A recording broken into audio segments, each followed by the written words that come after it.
Hello there, welcome to the Saroy channel and welcome to my Omnibus series.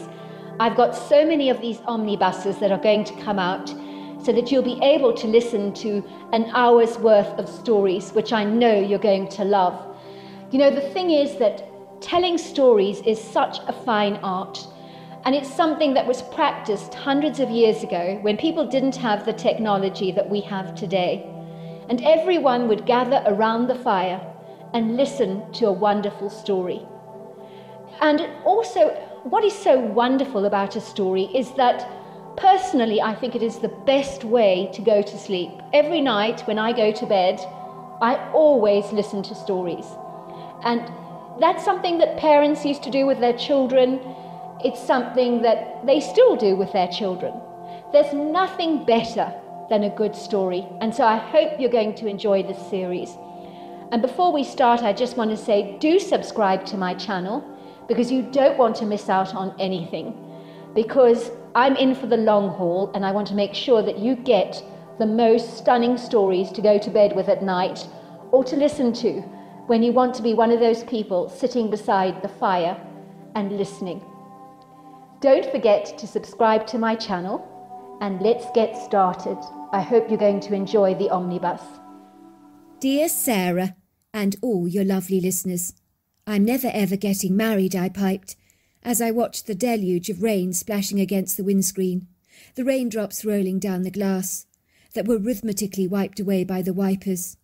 In an odd, reassuring way, it really was comforting watching this repetitive motion over and over again. My mother glanced at me with a wistful, introspective look on her face as she drove our family truck down some of Seattle's very wet roads on an evening when the traffic congestion was rife. There was bumper-to-bumper traffic, horns being blown by annoyed drivers, a general feeling of frustration caused by the gridlock of traffic. People were tired, frustrated after a hard day's work at the office, eager to get home, so invariably the backlog of accumulating traffic was most certainly not appreciated. I hope I didn't hear you right, Lucinda. Why on earth would you make such a decision like that? You're only 12 years old, for goodness sake. I'm looking forward to having grandbabies in the future. You wouldn't deprive me of that, would you? I'm not sure, Mum, that I can. I don't think I could live in a household of tears again. Raised voices, petty squabbles, arguments. I don't want a life like that. I can't hack the idea of living in a hostile environment fraught with strife. It would do my head in. I thrive on peace, tranquility, security. I think I'm rather like a leopard. I like my own company. I'm solitary, keep myself to myself. That's the way I like it. It's always been that way for me. Oh, darling, that makes me so sad, so desperately sad. I can't believe me and your father have done this to you. My mother gripped the steering wheel tightly. I could see her eyes were misting over with regretful tears. My words had hit her hard like a knife to the guts. I hadn't meant to hurt her like this. I think she was secretly chastising herself for having played some part in making me so cynical about marriage. This traffic, said my mother, it's absolutely atrocious. When is it going to start moving, she said, almost grinding her teeth in annoyance. We could see a policeman wearing a yellow raincoat moving through the long line of stationary cars, occasionally stopping to talk to people through their windows, or clearly asking the officer exactly the same question. What's going on? Finally, he tapped on our windscreen. My mother wound down the window. Everything all right, madam? It would be if I could get home, officer. Why the standstill, officer? What's causing this dreadful chaos on the roads? I've never known it as bad as this. Won't be long now, madam. There's a fatal accident further up the highway, I'm afraid. A motorbike, a truck, a large tree. Before long, we drove our car past the scene of carnage. I could see the lights of a stationary ambulance still flashing, while two bodies covered in sheets were being carried in gurneys into the back of the ambulance. I could see a crumpled motorbike lying on the edge of the road, along with a mangled car, the front part crushed, buckled, disfigured and squashed up against a large tree. A scene of slaughter that spoke of catastrophe, devastation and loss. Tragic, tragic loss. It was in that moment I was hit with an epiphany. Life was short, and you could be here today, gone tomorrow. Seeing this accident confirmed these thoughts to me. Only an hour ago those two people were alive and kicking. Now they were being whisked off to the mortuary. What a dreadful, obscene loss of life. That was when I began to reflect on how many pointless days, hours, years and weeks my parents had fought like a belligerent pair of Rottweilers, day in and day out, until finally one day they realised that perhaps they shouldn't live together after all. It took them years to reach this very sensible conclusion. Even our next-door neighbour had been wiser and seen more sense when she rehomed one of her dogs that was being tirelessly bullied by her bull terrier. It would seem after my parents' divorce, life had become serene, peaceful, blissful even. The heavy energy in our home had completely lifted. I felt as if I could breathe again. So yes, I will admit, my view of marriage was permanently marred, scarred by my negative experiences in the matter. It was one day in the summer of 1984 that I was driving my truck down a dirt road, not too far from the towns of Cedro and Woolley, which are situated on the western edge of the majestic Cascade mountain range, north of Seattle, south of Bellingham, on Highway 20, along the banks of the Skagit River. I do remember the road was very remote, rugged, off the beaten track, so there was no passing traffic in sight. I was a wildlife veterinarian at the time. One of my clients had literally begged me to go and visit a friend of hers who had a horse struggling with colic. I was on my way back from treating the animal in question and advising the client on the treatment protocol that she obviously needed to follow, when I came unstuck in a way I would never have envisaged possible. In a trice I heard a thump, then a vibration, along with a loud flapping noise. I groaned. I knew my tyre had hit something precariously sharp in the road, like a nail or a piece of glass. It was now flat. By reasonable assumption, driving on a flat tyre is asking for an accident to happen, so I clearly could not proceed further along my way. I stopped my truck, groaning. In those days we didn't have the advantages of cell phones, so I knew I was in a dreadful pickle. I was pretty much stuck in the middle of nowhere, with no help in sight whatsoever. I climbed out of my car, not feeling terribly confident about changing a tyre. It was something I'd never attempted to do before, but I really had no choice in the matter, or I was likely stuck here for a very long time, until I chanced upon some much-needed help. Unfortunately, despite my very best efforts, I was unable to loosen the lug nuts with my wrench. I do not know how long I was struggling before a truck stopped behind my vehicle. I breathed a huge sigh of relief. Help had arrived for me at last. A young man stepped out of his vehicle. He came ambling towards me, wearing a debonair cowboy hat, denims and cowboy boots. "Need any help?" came a deep, gravelly voice. I looked up to find myself staring into the steely blue eyes of a quintessential no-nonsense American cowboy. "I'm having a little difficulty changing my tyre, that's all." "I can see that." The man bent beside my tyre with the wrench and effortlessly removed the lug nuts, as if they were merely hairpins, and within seconds he had removed my tyre, generously replacing it for me with the spare. He grinned at me. "Now, that wasn't so hard, was it?" "Don't look so smug," I said, feeling myself flushing with embarrassment. "You made it look easy, but I can assure you it was anything but." "Oh, but it was easy. Very easy," he teased. "Maybe for you it was, but there's no need to look so pleased with yourself about it. I can assure you I'm no damsel in distress. If that's what you're thinking, I'm perfectly capable of changing a tyre. It was those lug nuts. They were just so tight." "If you say so," said the man, looking rather amused. "You remind me of one of my horses." He grinned. "Starfire's the name. She's a spirited creature like you. It took me longer than most to break her in, but in the end she was eating out of my hands." "What are you insinuating? You think you could break me in, is that it? You think I'm like one of your horses? I've heard everything now." "I could break you in as easy as pie," he said, giving me a big wink, his eyes twinkling. "You really do have a high opinion of yourself, don't you?" I said. "Now, thanks for your help, but I need to be making tracks now." The man raised a brow. He looked disappointed. "Not so fast? You mean to say you're not going to buy me a drink?" Isn't that the very least you could do in the circumstances? I've only just fixed your tyre for you. If it weren't for me, you would be stuck here all night. And as for making tracks, you would be going nowhere fast if I hadn't quickly come to your aid. All right, I'll buy you a drink in Cedro, but then I have to make tracks. I have a cat at home that needs feeding. She gets very grumpy if her plate is empty. Your grumpy cat sounds a lot like me when I haven't eaten, and I'm beginning to feel rather hungry.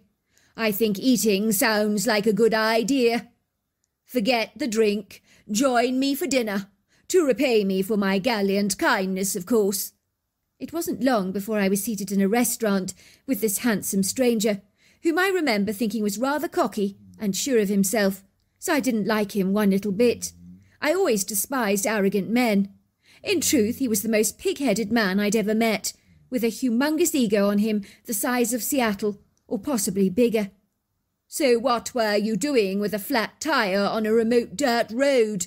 You could have been out there all night if I hadn't come along to rescue the poor princess in jeopardy. You really fancy yourself as some kind of knight in shining armour, don't you? You can forget that. Don't get any ideas. I'm not interested, I assure you. I never will be. Just so that you know. Is that some kind of a challenge, lady? Because if it is, I'm very game indeed. I've always been a successful betting man. I guarantee you one thing, lady. After 10 dates with me, you will be practically begging me to marry you. That's a fact. Are you kidding me? You think I'm going to beg to marry you after 8 dates? Or 10 dates, whatever you were saying. I mean, does that even happen? You really are the most obnoxious, appalling man I've ever met. I tell you what, you're on, I said defiantly. I was determined to show this man that if he thought he could charm the cotton socks of most women, it wasn't going to work on me, and I was not most women. I'm only agreeing to this crazy notion just to wipe that grin off your face. I'll go on 10 dates with you, just to prove to you that you're not as irresistible as you clearly think you are. Just to make a point, and that's it. Good, he said, smirking. Just so you know, I managed to break in Starfire sooner than most. The average horse takes about 4 to 6 weeks to break in. I broke in that wild horse within 8 days. No one else could do it, but I did. No one believed it could be done. She was one of the most difficult, tumultuous horses I've ever met. Stubborn, opinionated, feisty. I overcame the odds with her, much like I shall with you. First of all, I'd like to get one thing straight. I'm not one of your horses. Second, you'll never ever break me in. Get it? If you thought Starfire was difficult, you ain't seen anything yet. The man's lips twitched with amusement. We'll see, he chuckled. I'll say one thing to you. You will be begging me to marry you in 10 days. Against all the incredulous odds, it would seem that I was the one with egg on my face, as after the 8th date, I kid you not, the girl who'd sworn blind 1,000 times over to her mother that she would never ever get married, found herself agreeing to marrying this exasperating, self-assured man. But one thing to my credit is I didn't beg him to marry me. I admit he popped the question, and I just couldn't say no. He said it was the same thing. He'd won the bet. I wish I could have turned him down, but this man had me weak at the knees, much like everything else in his life that had surrendered to his charm, like the cattle on his ranch, his dogs, along with all his horses. It would seem that I was cast under his alluring spell. After we were married, I adapted to ranch life seamlessly. Before long, we had 3 boys running around the place like little terrorists, playing with their water pistols, and genuinely becoming as annoying as humanly possible. But life was so good. Very, very good. My mother had been absolutely right. Not all marriages are created equal, as my home was filled with a plethora of warmth, laughter, and an abundance of love. something I myself had not grown up with in my early years. I had decided to become a fully fledged ranch wife, but I had the distinct advantage of being able to use my veterinary skills to manage our large cattle herd, and of course the horses on our vast sprawling acreage of land. It wasn't long before I was rescuing all kinds of animals, from raccoons to foxes, squirrels, waterfowls, birds and deer. As so many locals in the area would often bring wild animals to me that had been abandoned or had fallen victim to being hit by a car. It was my passion to help animals in distress, finally returning them back to the wild. I had achieved my aims with a measure of success, but one day something quite extraordinary happened that was to become one of the greatest highlights of my life. A 23-year-old girl I knew called Aviana visited me on my ranch. She phoned me to tell me she had found a strange creature that needed my attention, but she couldn't fathom what it was. But it looked like it was half ape and half human, she told me. I must admit I was rather intrigued, but I thought Aviana must have been exaggerating, but it turned out she was not. Even in the early stages of development, the tiny little infant already had a large pyramid-shaped head, with a powerful sagral crest. That's where the jaw muscles go up and down. I know that it is exceedingly strong in mountain gorillas, so that they don't end up crushing their own brain with their powerful muscles. Even as a youngling, the chest on the torso was remarkably sizable in relation to its body size. It also possessed broad hands and feet, and a very dark leathery face with large aquatic nostrils and deep-set dark eyes. I know it may sound like I am intrinsically describing an ape, but this is not so. It was incredulous how remarkably human this creature actually was. To put it in simple terminology, if you have a chocolate and cinnamon cake, it's still a chocolate cake, but it has a cinnamon twist. It was very much like this for the baby. It attained ape-like influences, or twists if you like, but it was still profoundly human. I could see the baby was in serious trouble and distress, as it was not responding to us in any way. Its silken hair was wet and clammy, its eyes almost glazed over like a dead fish, although of course I could see it was alive. "Where did you find this baby, Aviana?" "Well, I was taking Mitzi, my little Jack Russell, for a walk in the woods. She darted over to this large tree, began to bark and bark.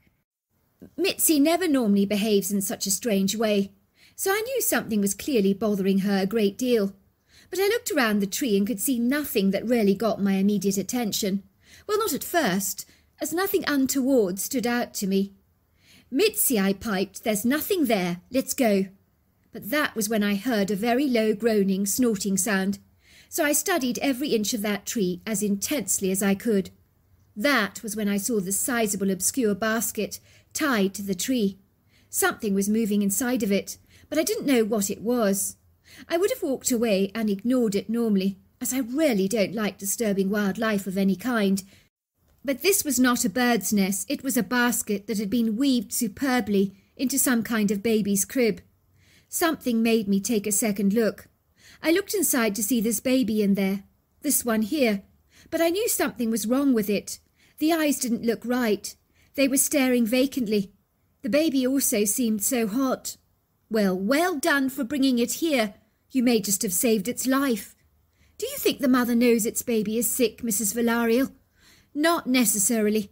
Some viral infections and fevers can come on very quickly and fast. She may have left her baby in the basket for a while and decided to go searching for food, none the wiser as to the precarious condition of her youngling. That could easily have happened. I'm just worried about the mother, Mrs. Villarreal. She must be so worried to discover that the basket is now empty.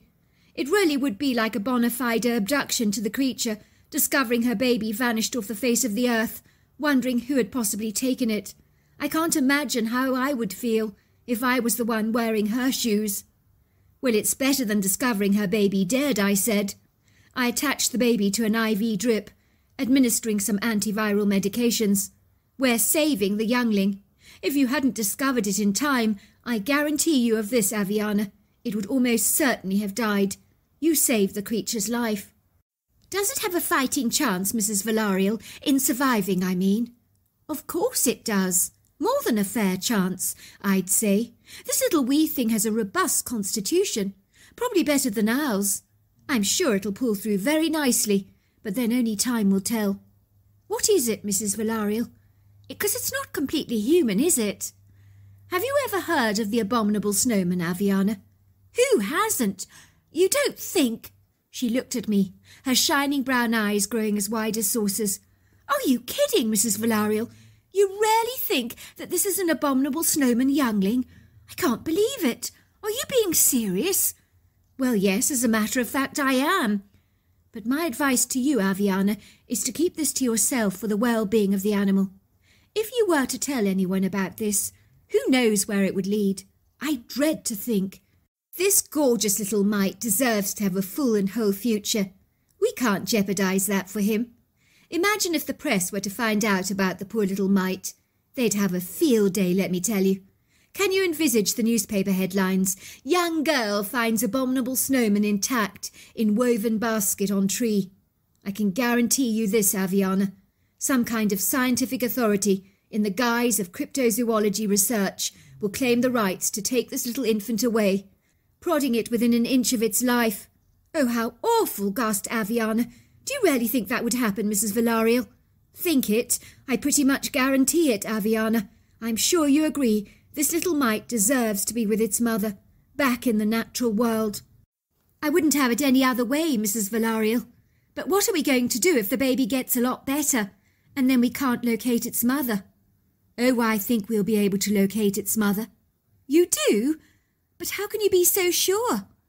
Because, Aviana, I'm a mother myself, with 3 young brats of my own. If one of them went missing from a Pacific area, you can bet your bottom dollar, for days, weeks, months, even years on end, I'd still go back to the scene of the crime, to search the area all over again, no matter how fruitless it might seem. A mother's love. Well, let's just say there's nothing like it. One day when you have children of your own, you will completely understand what I'm talking about. I'm glad to say that within hours, that little youngling was beginning to respond to my medications. And within 48 hours, let's just say that he had made remarkable progress. This was a kind of virus that would make a human baby sick for about 1 to 2 weeks, but on the 4th day this little baby was fighting fit. It was looking at me with these bright, sparkling, deep-set eyes, watching my every move curiously, following me around with its eyes. It was such an affectionate creature. I would jiggle it up and down on my hips. It would play with my long hair with its overlong arms. Me and my husband would sit with the baby on the wraparound porch of our farmhouse. It interacted with us with such an intelligence. It pulled my husband's cowboy hat off his head and began to examine the inside of the hat curiously. My husband also tickled its belly, and it began to laugh just like a human being. "Don't give me a look like that," said my husband to me. "What look? What you talking about?" "That look that says, 'Let's keep the youngling because it's so cute. I couldn't bear to part with it.' Of course I want to keep it, with all my heart. But then there's a mother out there, grieving the loss of her baby. I can't imagine what she's going through. We have to return it to her." "My thoughts exactly. You think the creature is strong enough now to return to its mother?" "Yes, I do. And the sooner the better." The next day I drove my truck to Aviana. Aviana was naturally astonished by how much progress the creature had made over a couple of days, and of course how healthy it had become. It was hard not to fall completely head over heels in love with the creature, because it was so loving, affectionate, funny, curious, responsive, intelligent, and the best mime artist you've ever seen, so good at imitating everything we did. "I can't believe how intelligent he is," she said, as the creature's overlong arms began to tug at her hair affectionately when she held it lovingly in her arms, and stroked its long silky coat, that even over a couple of days had grown significantly thicker. "A human baby, Mrs. Valaria, would never be as sharp as this. True, but remember this creature has to grow up in the wild fast, so it certainly needs a certain amount of alertness to survive the challenges of the wild. Well, I suppose that makes lots of sense." Aviana's parents' farm was flanked by a sprawling area of natural woodland that sprawled over a vast acreage where she regularly took Mitzi for his daily walk. "Do you think you can remember whereabouts you found the baby?" I asked her. "Of course. How could I ever forget such a place? It's a very beguiling spot, overlooking the stream that meanders through the valley. Most of the statuesque trees in these woods are ponderosa pines, but this is one of the river birch trees, and this one is particularly large. Most river birch trees are small in size, but this one is huge, possibly because it's close to the water. That was where I found the basket tied to the tree. I imagine it's still there. Good. It would be good to find it.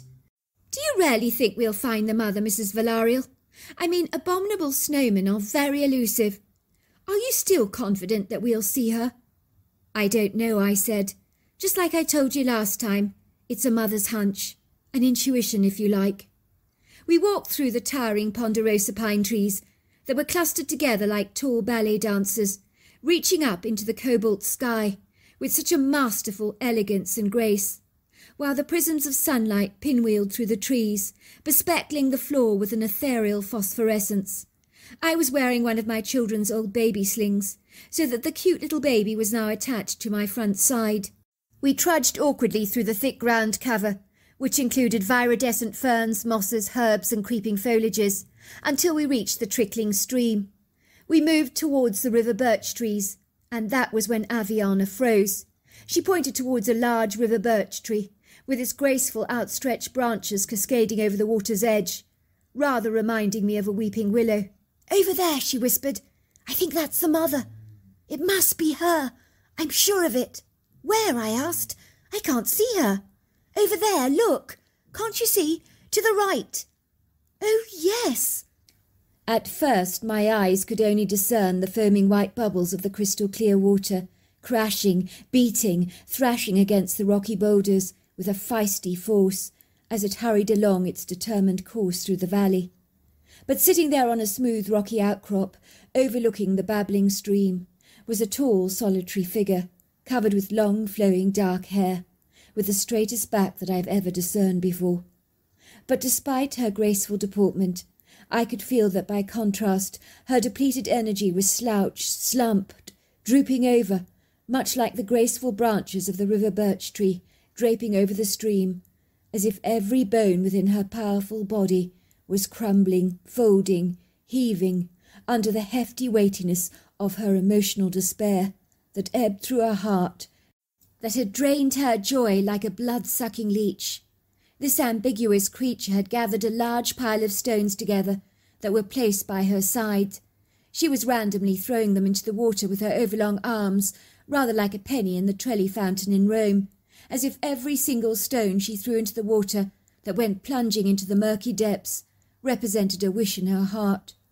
If you were to see her sitting on a sidewalk on a street in Seattle, you would instinctively feel the creature's pain, for it hung in the air like the bold, brash, impertinent tinsel on a Christmas tree that could not be overlooked.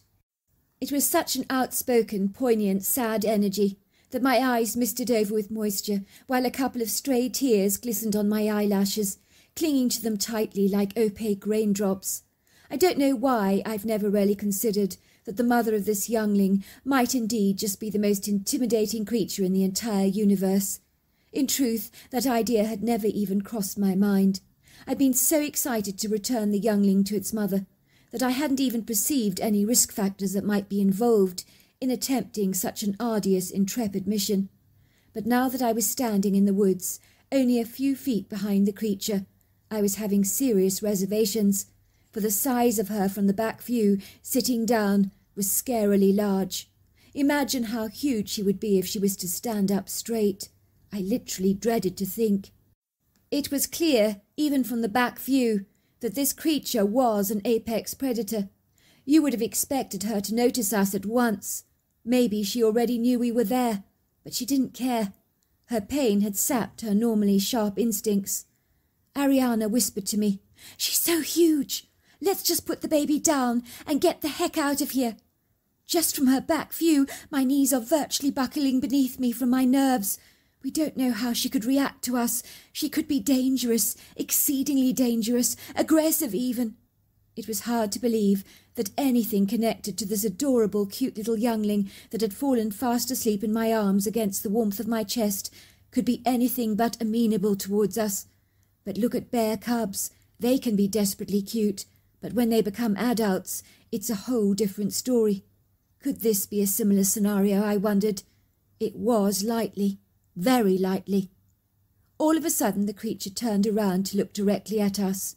In that moment my heart literally jumped in my throat. I need not have worried, for she regarded us with an air of indifference, as if she had no interest in us, and did not particularly care whether we were around or not. It seemed her naturally evasive nature had been hijacked by her hopeless despondency. It was in that serendipitous second the baby woke up. It began to make happy chuckling sounds, as its overlong arm began to tug at my hair. In that second the mother's pyramid-shaped head swiveled around to look in our direction, for she had recognized that sound. But could she dare to hope? Could she, that this was her youngling? Her deep-set dark eyes homed in on me, with a tunnel vision, hovering curiously over the strange bundle attached to my middle. The expression on her face had changed from sadness into hope in just a second. In that poignant moment she raised herself off the ground with such grace, towering at about 7 foot tall, covered in long flowing dark hair that was thick, silky, shiny. Her large breasts were full, her legs and arms long and lean, her upper body strong, muscular, powerful, while her dark leathery face was remarkably human. She moved towards me, her steps gliding with a level of uncertainty. Once again the little baby let out a chuckling noise and began pulling off the cap that I was wearing on my head. Now there wasn't even a lingering shadow of doubt any more. The mother recognized the distinguished tone of her infant's voice. The hope in her heart was now evacuated as jubilation, triumph, ebullience furnished her mind with a steadfast certainty. The mother stood yards away from me. She was watching me excitedly as I unleashed the buckle on the baby's sling. Then I lifted the baby out of the sling, moving deliberately towards her, holding out the baby in my outstretched arms. I've never seen a creature look so overwhelmed with an incredible joy. The creature looked at me with such a thankfulness, as if I was an angel from heaven, having opened the clouds to return her baby, an answer to her desperate prayers. She took her youngling from me, clasping it in her overlong arms, with such an expression of euphoria on her face that I found myself beginning to sob as the tears began to pour down my face, choking me up. I realized that Aviana was as bad as I was, as she too was crying gleeful tears, rejoicing in this mother's abounding happiness. The effervescent mother began to bob her youngling up and down in her arms. She stood still for a moment, holding my gaze. We locked eyes together. I could hear her say in my heart, "Thank you, thank you, thank you." I watched as she carried the kid away, moving into the forest with it in her arms, glancing back at us with the warmest, bright, thankful eyes I've ever seen. Then she glided away, and when she moved, it looked like she floated. Her movements were so fluid, so graceful, so agile, so beautiful. When she was gone, Aviana and I embraced. "This is the best day of my life," she told me. "Better than any Christmas, birthday or anything." "I agree," I said. "This is one of the best days of my life too. Much like the day I married my wonderful husband. Giving birth to my children was also a very poignant day of my life. But this day, I can never forget it. The day when we reunited the abominable snowman, or Bigfoot baby if you like, with its mother. It doesn't get better than that. So there you are. That's my story. Oh my word, I'm crying. I'm literally crying reading that. It's just moved my heart. I'm literally crying. So please, that was just such a gorgeous story. Anyway, until next time. Dear Sarah, and all your lovely listeners, Emily was in a tearing, frantic rush. Her body spoke of the fight or flight response. Her urgency to flee from the apartment that she shared with her mother at the speed of a rocket was pronounced. Her heart thundered in her chest like a booming drum.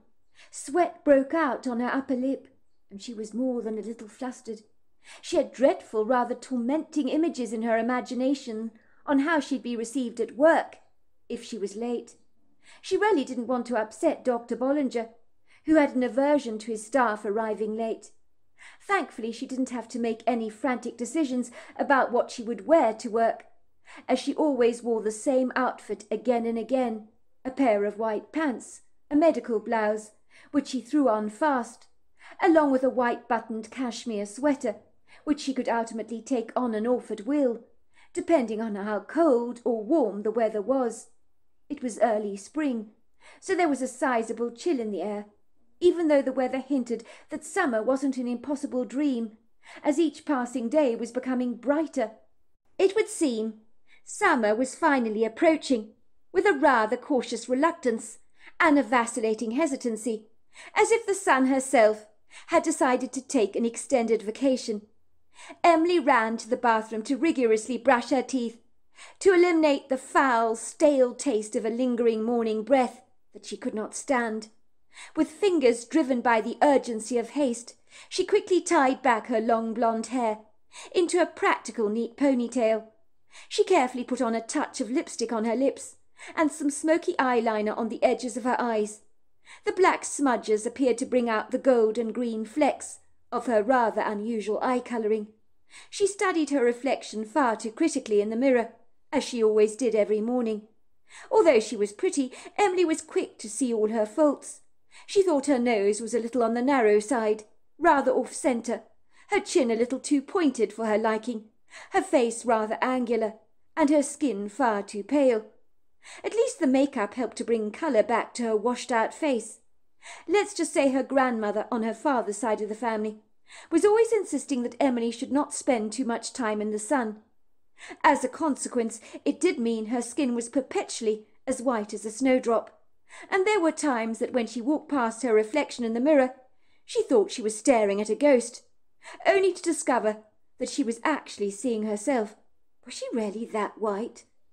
Emily's grandmother had said to her pointedly, when Emily was only 8 years old, "Look at me, and learn from me, my dear, and you'll be thanking me later on. Look, I look like a lizard with my leathery skin. When I was your age, I parked myself in the sun like a Komodo dragon, and now I practically look like one, although I hope that I'm not that scary. So don't make the mistakes I did. I'd slather my body in ubiquitous amounts of baby oil and allow the sun to turn me into a gloriously golden colour. You see, back in my day it was in fashion and sexy to bake in the sun, and at the time I don't mind admitting I looked terribly glamorous. But it didn't last, my dear. They don't warn you about things like that. Nothing ever lasts. When you're young, you can get away with practically anything. I'm paying big time for my foolishness now. The sun has prematurely aged me before my time, turned me into a wrinkled old prune that no amount of Botox or fillers can ever fix. And I don't want you to end up in the same unfortunate predicament as myself. Take a look at your beautiful mother. Learn from her. She wisely wore hats when she lived in Tennessee. And look at her. She hasn't got a single wrinkle on her face. She's never had Botox a day in her life." It was true. There was no kind way to say this, but Emily's grandmother did look like an old leather boot that had been lying around in the sun for far too long, and had been exposed to the tumultuous wear and tear of the elements. So her grandmother's cautionary tale had hit home hard. So Emily never ventured into the sun for too long, without wearing a floppy sun hat, sun protective factor, and oversized sunglasses that swallowed up her entire face. Sometimes she privately thought she looked sickly pale, and wondered if a wee bit of sun would really be that damaging to her skin. Everyone knew the quintessential benefits of vitamin D, much that could be acquired from time spent in the sun, preventing all manner of diseases and inflammation in the body. It was being well documented of late, so perhaps sitting in the sun just for a few minutes every day might bring some much-needed colour to her complexion. Emily rocketed out of the door of her apartment, throwing herself together as fast as she possibly could. She suspected she looked like she'd been dragged through the hedge backwards. It was too bad. If her mother was up and about, she had no clue. She didn't have time to even say goodbye to her mother or exchange any kind of pleasantries. But Emily knew her mother would understand that she'd been running late, which for Emily was a first. She prided herself on being punctual. Emily began rudely brushing past people in the stairwell of the apartment block, barely acknowledging any of them at all, in her desperate urgency to get to work on time. She flung herself into her car, sagging into the leather seats like a floppy rag doll, pressing her foot down on the accelerator, and in the process stalling the car twice before she finally got it started. Come on, get a move on!" she practically growled at her car, as if it was a mulishly stubborn donkey that was refusing to budge and needed a double kick on the flank to coax it forward. Finally the engine sprang into action. The car purred like a satisfied tabby cat, while Emily tentatively weaved herself through Seattle's formidable unforgiving traffic, which seemed to have reached a deadlock. Horns were blasting, while chaos ensued on the roads. Someone had pulled down his window, was waving furiously and shouting out loud, "For God's sake, get a move on, will you?" And his furious indignance echoed Emily's own sentiments. Let's not kid, it was a perennial struggle, defeating the ungainly traffic day after day. But slowly and surely, Emily robotically battled her way to work, as if the automatic hard drive was written in her DNA, and played out day after day like an old record, recycling the same old tune. On this morning the traffic had been particularly challenging, rather tumultuous, like a storm you had to ride. Emily marvelled how whenever you were in a tearing rush, the universe always seemed to nurse a spiteful vendetta against you, as everything seemed to go badly awry. This morning was no exception to that rule, as one car had chosen to speed through a red light, as if the driver had taken it upon him or herself to play Russian roulette with his life, and inadvertently gone crashing into another car, and as a result the traffic had been badly strangled, as the two cars involved in the collision had unabashedly taken up both the lanes of the traffic. In a trice, police cars and ambulances with blaring invasive sirens had rushed forward onto the scene, with bright flashing red and blue lights. Policemen were waving you away, so you were forced to drive down one single narrow lane in a long straight line. It didn't seem anyone had been badly hurt in the collision, but it was unfortunate, fortuitous, uncalled-for mistakes like this that created a chaotic bedlam on the roads, and at this time of the morning nobody needed this kind of added stress. If Emily had left the apartment in a panic, she was even more pumped up with adrenaline by now. This was almost certainly proving to be a fine start to a rather inauspicious day. She wondered privately if getting out of bed at all had been a good idea. Little did she know that the harrowing journey to work would ultimately change the whole trajectory of her life. Was the universe trying to tell her inadvertently to stay away from town today? It seemed like a monumental struggle to even get to work in the first place. Finally, Emily found herself parking her car in the underground car park of the steel and glass building where she worked, which housed over 50 floors of offices, comprising all kinds of different businesses, from dermatologists' offices to chiropractors and accountants.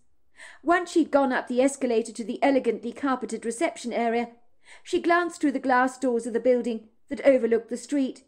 She could see the coffee shop over the road, with its green awning framing the windows, and its huge hanging baskets tumbling over with pretty hanging geraniums and spring pansies.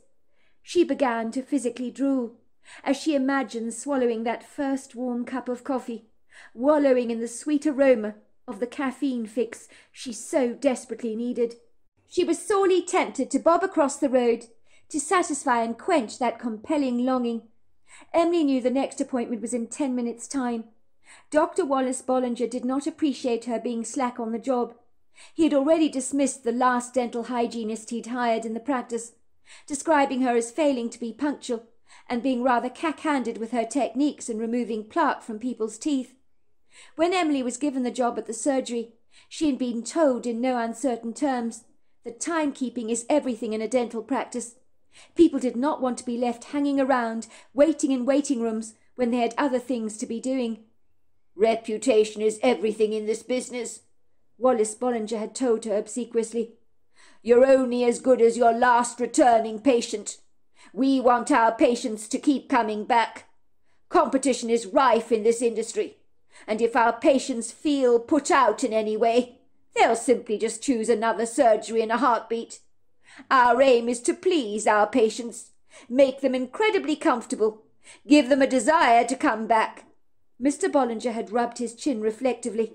I hope you won't let us down like our last dental hygienist, Emily, he had said to her. I'm very particular about the staff I hire.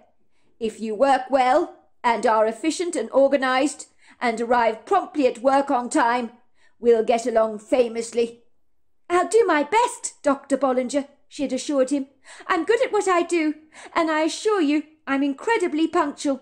Good, that's what I like to hear, said Dr. Bollinger, looking reasonably pleased. Your surname is Riesling, and me and my brother are Bollingers, and with names of fine wines, hopefully we belong together, he had teased. Emily respected Wallace Bollinger. For sure he was a hard taskmaster, a punctilious, very skilled, proficient dentist that ran an efficient, tight but exceedingly organized ship, with his brother Nicholas at his side, who was his dental partner. True to his word, if you were reliable and punctual, the Bollingers treated you well. The patients liked the fact that they were never kept waiting for longer than 5 minutes. Wallace Bollinger and his brother Nicholas were very charming towards their patients, so that everyone left the surgery feeling as if they'd received extra special personalized treatment. Patients always came back for return appointments. Even the old dears were tickled pink by Wallace Bollinger's agreeable manner. They loved their dentist and told him the ins and outs of their daily lives, like they might their hairdresser, and he always made them feel welcome, so they were back as regular as clockwork for their 6 monthly checkups. Emily was without doubt an excellent dental hygienist, but on this morning she'd been running late. It had knocked the wind out of her sails. She really didn't want Dr. Bollinger to believe she was as flaky and ditzy as the last dental hygienist in his employ had been. But then at the very same time, she was not a robot on automatic pilot. Life happened. Sometimes spillages occurred. Surely Dr. Bollinger could understand that. If for once in her life she was actually late. After all, he wasn't an unreasonable ogre, was he? And she had to date never let him down before. Emily had no comprehension or idea how she'd actually managed to oversleep that morning. She had vigilantly set the alarm clock on her nightstand to go off precisely at 7:30 p.m., to give her plenty of time to overcome the unpredictability of Seattle's capriciously belligerent traffic, well renowned for being completely contrary at the very best of times. If indeed Emily's alarm had gone off, she had failed exponentially to hear it, and moreover her mother hadn't looked in on her to check she was up and about, which she would predictably normally do. Emily perceived, if she did in fact tell Dr. Bollinger all this, he'd likely believe it was a lame excuse, but it was a true one nevertheless. The coffee shop over the road seemed to be winking at her.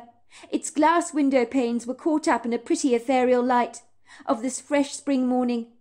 The saucer magnolia tree a few feet away from the shop, framed by the asphalt paving, was bursting with blossom and blowing gently in the breeze, some of its blossoms floating across the pavement like wedding confetti. Emily awkwardly juggled the floundering thoughts going around and around in her head. While she endeavoured to make a decision, she needed to be quick about it. Her body demanded this cup of coffee to get her day to a promising start. Her body was practically gagging for it. Until now, her day had been balancing precariously on a knife edge, threatening to go badly wrong. Things had not been good this morning from the very beginning since she'd woken up. So without the caffeine fix, her hands would wobble and tremble unsteadily during her dental hygiene procedures, and that would not be good. She knew this was all because early in the morning one's body needs more acid to bring up the blood pressure. It would seem that both sodium and caffeine boost flagging energy levels, calming down flustered, overwrought nerves, which is why the vast majority of people function so much better and efficiently after the first cup of coffee in the morning. Emily had read about this somewhere in a medical journal. It explained a whole lot to her, and explained why her morning jitters were a problem that she couldn't ignore. She had to get this cup of coffee. In the evening time the body functioned on a more alkaline response, which is why abandoning stimulants like coffee before bedtime would help guarantee a good night's sleep. Too bad, she told herself. I have to get that coffee. I don't want to have fumbling fingers when dealing with my first patient this morning. I can pick up the coffee as quickly as I possibly can, and I'll be back to the surgery in the nick of time. She dashed over the road to the coffee shop, sighing with disappointment. It seemed as if the whole of Seattle couldn't get their day started without a coffee, as bundles of people were queuing up for coffee. It would seem all had the same idea as her. What was wrong with people, she mused. Why did they have to flock to exactly the same coffee shop as her? There were so many in Seattle. It was so inconveniently annoying. Why couldn't they go somewhere else? Emily reluctantly settled in the queue, behind a gathering of over a dozen people. But the barista behind the counter was efficiently quick, and the queue got shorter and shorter at a speedy pace, which was a huge relief. At least something appeared to be going halfway right this morning. She did, of course, know why people came to the Great Start coffee shop. The coffee they served was the best in Seattle, as far as Emily was concerned, and it was her best-kept secret. She continued to cautiously watch the time on her cell phone, and finally made it up to the barista. She let out a huge sigh, like you might do after completing a grueling marathon that had expunged all your energy reserves. The barista smiled at her sympathetically, as if sensing her angst. "In a bit of a rush today?" she asked. Emily nodded. "Don't worry, you're in good company," she said, with a blithe joviality. "This is Seattle. Everybody's always in a rush, aren't they? What will it be?" she asked Emily. "I'll have a mocha frappuccino," she told the barista, who handed her a coffee, and Emily felt instantly better, holding the frappuccino in her hand and inhaling the fragrant steam. Emily paid the barista, telling her to keep the change. She frantically dashed through the glass doors of the coffee shop, only to go flying into a handsome man that was entering the coffee shop at the very same time as she was leaving it. This she needed like a hole in the head. Her mocha frappuccino was indiscriminately flung from the confines of its container, from her hands, becoming airborne and crashing violently on the floor, splattering all over her perfectly white dental uniform, while some spilled over the man's meticulous pinstripe suit. For a moment all eyes in the coffee shop, that had heard the noise, were now focused on the unfortunate incident. Emily had gone as red as a field of poppies. She didn't appreciate being the embarrassing object of everybody's scrutiny. This man had made a spectacle of her. But people politely turned away, so as not to appear rude by impolitely staring at the fiasco. A waitress appeared on the scene with a bucket and mop, to wipe away the incriminating evidence. "Why didn't you look the hell where you were going?" snapped Emily indignantly. She stared down in abject horror at the steaming coffee stains, sploshed over her white outfit, like the paint on a Jackson Pollock canvas. The man reddened slightly. He looked quite shaken up by the unexpected steamy explosion that had sent coffee flying liberally over everything. He wiped away the excess of coffee, dribbling from the edges of his chin and from his pinstripe suit that he was wearing, with a gentleman's handkerchief that he pulled out of a pocket. He looked up at Emily apologetically. "Are you all right?" he asked, looking at her through concerned brown bird-like eyes. "I'm very sorry about all that." Emily could not hide her infuriation. She glared at the man. Someone in the coffee shop who'd been seated at a nearby table rushed forward to hand Emily a handful of serviettes to wipe off the coffee stains. She thanked them as she punched the serviette over the wet, steaming marks. "All right? Do I look all right?" Emily exclaimed. "You went flying into me. If you'd looked where you were going, none of this would have happened." She wiped down the white clothes that were now badly stained. "Lucky for you I'm not burnt," she chortled. "But you're completely to blame here. None of this is my fault," she said brazenly. "Are you blind or something? Don't you look where you were going? Wasn't it obvious someone would be coming out of the coffee shop?" "Ma'am, I think you ran into me. It wasn't the other way round," the man corrected her politely. "Don't you dare put this on me!" Is that what you're trying to do? Who are you kidding? You walked into me. Haven't you got the decency to take responsibility for what you've done? Look at my clothes. I work at a dental practice over the road. I have to clean myself off in the bathroom because of what you've done. And I don't happen to have a change of clothes with me, so I'm going to have to wear this all day. And on top of it all, I have an appointment in mere minutes. I'm sorry. Can I at least pay for your dry cleaning and buy you another cup of coffee to replace the one you lost? No, you can't, said Emily angrily. You've already done enough damage. I'm drowning in coffee thanks to you. I don't need any more. And with that she angrily marched out of the coffee shop and crossed the road to the steel and glass building, and managed to clandestinely sneak into the bathroom to wash down her clothes still further and dry them with the air dryer. They'd have to do. She had managed to get most of the coffee stains out of the white fabric. Hopefully Dr. Bollinger wouldn't notice that her blemished white medical uniform was not quite so white any more. As it happens, he was so caught up in a conversation with Mr. Maraschino, a man whom the surgery knew well. He was a regular patient, as was his 35-year-old daughter Chloe and her 2 children. Dr. Bollinger appeared to be excitedly scrutinizing Mr. Maraschino's cell phone, staring excitedly at the footage, his body quivering. "Emily, come over here. See this," he called her, thrusting the cell phone into her hands. "Tell me what you see. Do you notice anything?" "What is all this about?" asked Emily, taking the cell phone from the doctor's hands and examining the footage. "All I see is trees. It's some kind of wood grove." "Look closer," said Dr. Bollinger. "Do you notice anything? Does anything stick out to you? Anything unusual, perhaps?" "I told you," said Emily. "I just see trees." "Mr. Maraschino believes he caught a Bigfoot on camera." Emily curiously examined the photograph with greater attention to detail. The subject of Bigfoot had always fascinated her.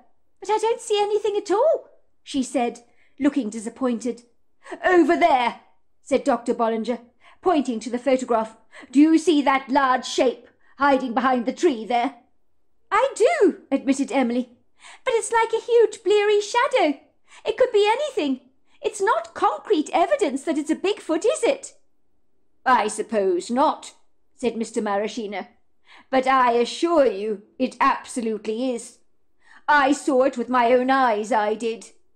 "Tell Emily what happened," said Dr. Bollinger excitedly. "You need to listen to this, Emily. It's quite some story. You saw the Bigfoot close up and personal, didn't you, Mr. Maraschino?" "I did indeed," said Mr. Maraschino. "I hasten to tell you I got the shock of my life. I'm still recovering from the incident. I keep asking myself if it actually happened. I'm only disappointed that the photograph I took was so blurry, but it just can't be helped. I gave it my best shot, but unfortunately when I took the photograph I was shaking so much. That's why I suspect many pictures online are so out of focus when it comes to Bigfoots. When you're shaking like a blancmange jelly, you're going to take a very bad photograph." "I never thought of it like that," said Emily. "So what happened?" she said, unable to extinguish the flames of excitement rising up from the smouldering embers of her heart. "Well, as it happens, I was working on the vegetable bed in my backyard. I live in a heavily wooded area with my daughter Chloe, her husband and her 2 children. It's the quintessential house in the woods, so to speak. I have a spectacular vegetable patch where I grow absolutely everything you can think of. I was working tirelessly in the yard with my trowel, digging up the ground to plant some of my lettuces. Then I felt the pronounced feeling that I was being watched." He rubbed his chin and looked reflective. "It's hard to explain, but I knew someone was watching me. I couldn't shake off the feeling at all." "I know the feeling," said Emily. "Anyway, I felt as if electricity was running up and down my spine. So I turned around to examine the trees behind me, but nothing was there. And then there was like this voice that came into my head. It almost chuckled and said to me, 'You won't find me.' I thought I was going crazy, because let me tell you, this voice was not my own. Something in the woods was trying to play peekaboo with me, or hide-and-seek if you like." "Are you sure someone was actually speaking to you?" asked Emily. "Could it not just have been your imagination, perhaps?" absolutely certain it was not my imagination," said Mr. Maraschino. "Anyway, I dropped my trowel and walked into the woods. I was determined to find out who or what was toying with me. I knew I was being played. So I began to thoroughly search the grove for, well, whatever was toying with me, although I had no idea who it was. But again, nothing was there. Incredibly frustrating it was. All of a sudden, I was suddenly showered with tiny pebbles. Something had thrown them at me, so I moved to where I suspected they had been thrown from, but nothing was there. It was infuriating. And then I heard the voice in my head again saying, 'See, I told you you would never find me. You're not very good at this game, are you?' It was like this thing that was teasing me was rarely amused by my inability to find it. I could feel its presence. It was sizable, and it was close to me, almost as if breathing down my neck, like a disembodied ghostly entity of some kind. And yet I could not see this thing. Have you any idea how frustrating that is? It was driving me insanely mad. I'm telling you, I looked everywhere, but it was like looking for an invisible man. You know something is there, but you just can't see it. Eventually I shook my head, despairingly, like you do when you give up on something. I thought, well, I don't see anything. I'm just going to go back to the yard and continue with my gardening. And then I was showered with stones again. And when I say stones, I mean lightweight pebbles that can't hurt you, of course. I turned around and nearly fainted, said Mr. Bollinger, his lips quivering. I couldn't believe what I was seeing. I think I was too shocked to react adversely, or even to be afraid. I think when you see something that challenges your sense of reality, you begin to doubt what you're seeing is for real. And for a moment you think you're dreaming. Go on, said Emily. What happened next? This time Emily's eyes were widening, her heart flapping wildly in her chest, as she hung on to Mr. Marianto's words. That's when I saw it, said Mr. Marianto. I think it was laughing at me. I was so shocked to see it standing there. He stood there in front of me, larger than life, let me tell you. This thing was gargantuan. I guess it must have been 8 foot tall. So big, burly, covered with long dark hair. Its face was incredibly human. I mean, it was like looking at a giant man, covered with hair, and overlong arms and a bullet-shaped head, with virtually no neck to speak of. I'm not sure how long I stood there gawking at this thing. I was in utter disbelief, was completely confounded. The Bigfoot spoke to me again in my head, and he said teasingly, "You really aren't very good at this game, are you? Children would be better than you." I could swear it was chuckling at me, its eyes lively, bright and humorous. It turned around and glided away. That's when I remembered my cell phone, so I ran after it, but I was trembling so much as I tried to snap a picture of it in the trees. In that photograph he's glancing back at me over his shoulders, from behind that tree there, nodding at me again. That's incredible, said Emily, looking bewildered. How do you feel after your encounter, Mr. Marianto?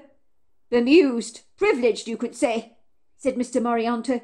It's definitely not a creature to be feared. At least the one I encountered isn't. He was clearly emotionally intelligent. He could communicate telepathically. It was an extraordinary experience. I keep pinching myself to say, did that really happen? But I assure you it did. Mr. Marianto's extraordinary account was anchored in her mind like a boat in its mooring place that did not leave her thoughts for a moment. If luck was on her side this morning, her patient was also running late. She could breathe again.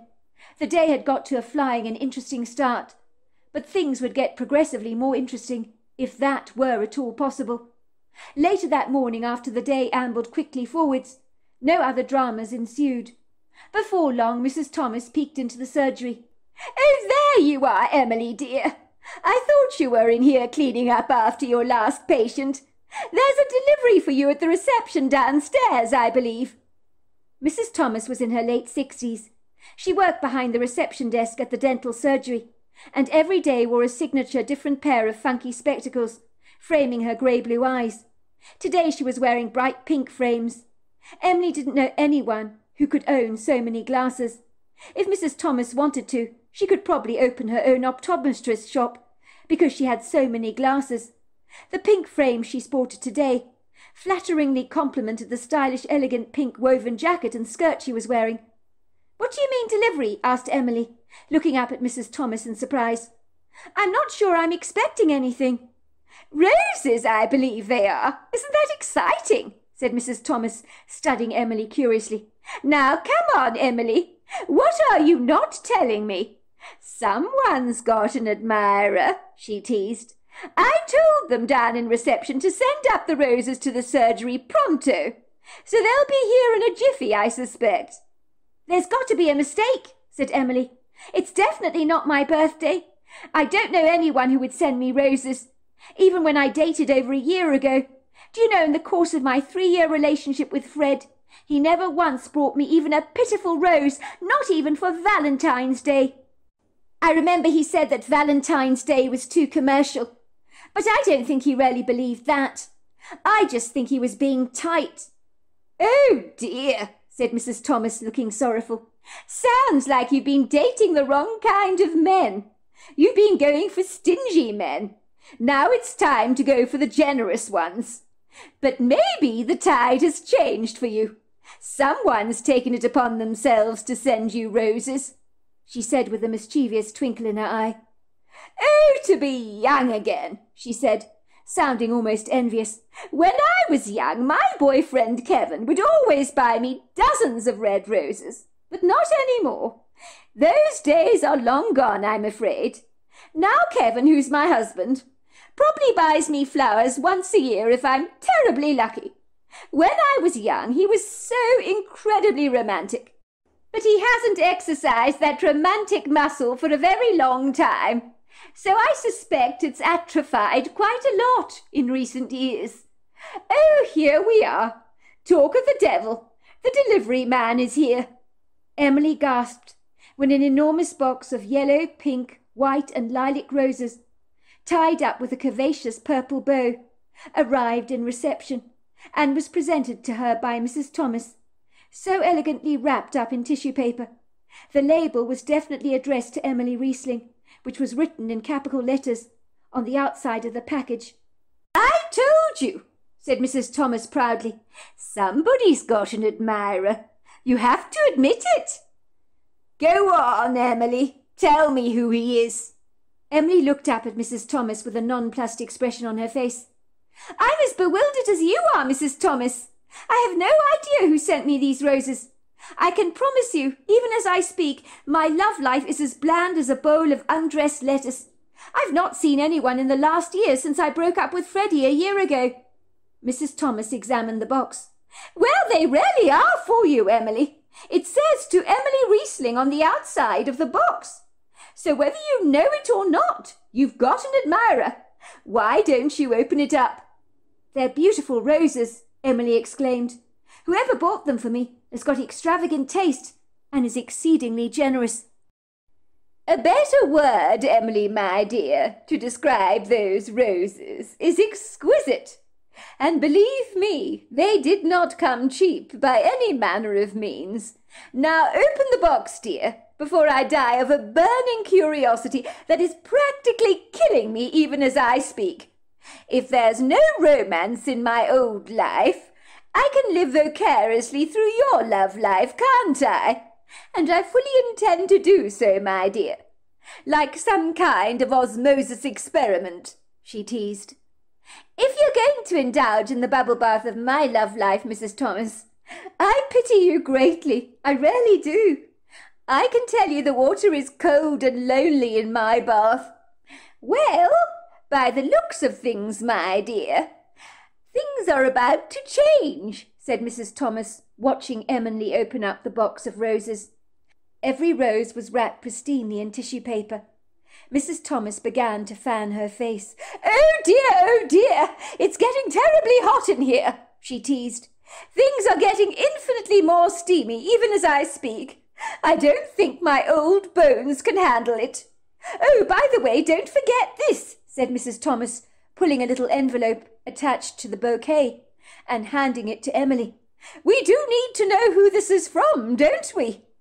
Emily wrestled with the envelope, tearing it open hastily, barely drawing breath. Who could have sent her roses, she wondered.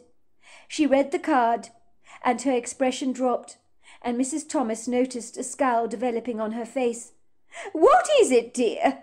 You look mortified. Who are they from?" she asked.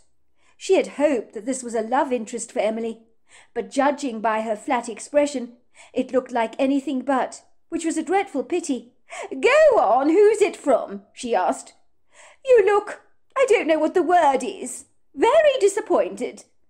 "Disappointed, that's a good way to put it, Mrs. Thomas. The bloody cheek! I can't believe he actually sent me roses, after what he did to me this morning." "I'm sorry, dear, you've got me," said Mrs. Thomas, looking perplexed. "What happened this morning? You never told me about anything." Emily thrust the envelope back at Mrs. Thomas so that she could read it. She read it out aloud. "I'm very sorry, Emily, about this morning at the coffee shop.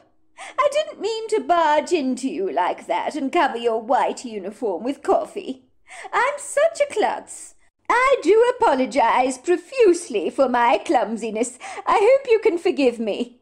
How about I make it up to you? Buy you dinner sometime, perhaps. Please give me a call. Kind regards, Philip Loveday. Oh, my word, what a lovely name, Loveday." "What is all this about?" Mrs. Thomas asked, looking perturbed, as she'd read the black curly writing on the elegant card. "So let me get this right, Emily, my dear. A man barges into you this morning and spills coffee all over your uniform and sends you roses to apologize and asks you out to dinner. In my book, that's romantic. He sounds like a gentleman, dear. But how did he know who you were? That's what I don't understand. And more to the point, how did he know whereabouts you worked? He hasn't been stalking you, I hope. Nothing worse than a stalker, if you ask me." Emily pointed to the name tag on her uniform that read Emily Riesling, dental hygienist, C3 Heedle Building. "Goodness gracious me!" gasped Mrs. Thomas, throwing her hands over her mouth. "Of course! Why didn't I think of that? He must have read your name tag. That explains a lot. Clever man. Nothing gets past his beady eyes, it would seem." The jowls on Mrs. Thomas's heavily lined face jiggled with excitement. "I'm sorry, my dear, but he's a gentleman sending you roses like this to apologize. What a thoughtful thing to do. You do need to thank him, my dear. It's the polite thing to do, is it not?" Emily frowned, unable to suppress her annoyance. "Why should I thank him, Mrs. Thomas? I didn't ask him to send me roses, did I? He was the one that covered me with coffee, so that everyone in the entire coffee shop was staring at me. Have you any idea how humiliating that was? And now he's got the cheek to ask me out to dinner. What if I don't want to go?" "Sweetheart, you don't have to do anything you don't want to do. That's the beauty of this life of ours. We have the gift of choice in every decision we choose to make. But think about it, my dear. This gentleman was kind enough to buy you roses. I mean, even if you don't want to go out to dinner with him, at the very least you must extend him the courtesy of saying thank you. I'll save you the trouble, my dear," she said, tapping in the man's phone number into her cell phone. "Don't forget his name is Philip Loveday." "You can't phone him for me." "You can't do that, Mrs. Thomas," said Emily, looking bewildered. "I'm not phoning him for you. I'm phoning him from my phone so that you can speak to him," said Mrs. Thomas, looking proud of herself and switching her phone on speaker mode. "Philip Loveday speaking," came the voice at the end of the phone. "Oh, hello, Mr. Loveday. This is Mrs. Thomas speaking from the Bollinger Brothers Dental Surgery. I'm the receptionist there. I have someone here who'd like to speak to you." Emily made a face at Mrs. Thomas as the woman handed her the cell phone. "Hello, Mr. Loveday," came Emily's timorous voice. "I just wanted to say thank you for the roses you sent me. It wasn't necessary, but very kind of you all the same." Oh, but it was necessary. I must apologize for upsetting you so much. By bumping into you like that and splattering you with coffee all over your uniform. I really should have looked where I was going. I would very much like to pay for your dry cleaning and take you out to dinner if I may. My way of saying how dreadfully sorry I am for not looking where I was going. I really am such a klutz. It's not necessary, Mr. Loveday, to take me out to dinner, I mean. But thank you all the same. Well, at the very least have lunch with me, or allow me to buy you a coffee at the shop over the road where I bumped into you. It's the least I can do in the circumstances. I would feel a whole lot better if we could clear the muddy waters between us. Very well, said Emily. I'll meet you at the coffee shop over the road at 12 o'clock tomorrow. I look forward to seeing you then. I promise you, Emily, I won't spill any more coffee on you this time. You better not, she said. Now that wasn't so hard, was it, my dear? Said Mrs. Thomas, looking incredibly pleased with herself. She could sense the spark of a budding romance, even if Emily was an abject denial about it. And to think she might have helped ignite it. It was a very pleasing thought. That's not the point, Mrs. Thomas. I have to have lunch with Mr. Loveday tomorrow, and it's all because of you, because you interfered in all of this. I'm not sure I actually want to meet up with him anyway. I'm only doing it because, well, because it seems like I'm a prize cad if I say no, doesn't it? Sometimes in life you feel obliged to do things you don't want to, only because it's the polite thing to do. Because he sent me roses and I kind of feel obliged towards him, I suppose. Well, surely having lunch with him is not so terrible, my dear. By all accounts, he sounds like a perfect gentleman. What does he look like, my dear? How old did you say he was? Asked Mrs. Thomas, unable to tame her enthusiasm. Do you know what, Mrs. Thomas? I actually don't really know. And you know what? I don't care. I was running on my adrenaline this morning. I was so worried about being late for my appointment, because you know what Miss Dr. Bollinger is like, if we're not on time. If Mr. Loveday had 3 heads and purple spots on his face, I probably wouldn't have even noticed. I think he was quite a bit older than me, by 10 years or so perhaps, and he was wearing a smart pinstripe suit. I do remember he had nice brown eyes, but that's about it. Well, sweetheart, older men aren't always that bad. Give him a chance, will you? Especially if he's a gentleman. You could do a whole lot worse, you know. I don't want to give anyone a chance, Mrs. Thomas. Least of all a man who throws coffee all over me. I don't want to get involved with anyone. I thought I told you about that. I want to remain single. After Freddie messed me about, the last thing I want is another relationship. I've got a feeling, my dear, said Mrs. Thomas, giving Emily a wicked smile and tapping her nose suggestively, that your love life is about to take off like a shooting star in the heavens. Your days of being single are numbered. You must forgive me, dear, but I'm a perennial romantic. I just can't help myself. I'm so excited for you about your lunch tomorrow with Philip Loveday. I mean, even his surname sounds suspicious, does it not? You need to tell me all about it. I want all the juicy details, and you can't leave anything out. Honestly, Mrs. Thomas, where did they find you? You're an insane romantic. Honestly, I feel bad for you, because my boring life is not going to tickle your wistful muscles, I'm afraid. It was when Emily had met Philip Loveday for lunch at the coffee shop over the road that she noticed the debonair man for the very first time, through critical eyes. She found him annoyingly handsome. She hadn't anticipated that happening for a moment. She thought she would humour the man over a ham sandwich, perhaps, and a Mountain Dew, hopefully never crossing paths with him ever again as long as she lived. That's what she believed would happen. She had not for a moment contemplated liking the man, and had thought Mrs. Thomas, with her romantic prognostications, was wishful thinking on her part. Now she found her heart was fluttering in her chest. That only happened when she really, really liked someone. She could feel a spark between the two of them. In truth, she didn't want to like Philip Loveday at all. He had annoyed her profusely when he'd spattered coffee all over her dental uniform. She suspected he was far too old for her anyway.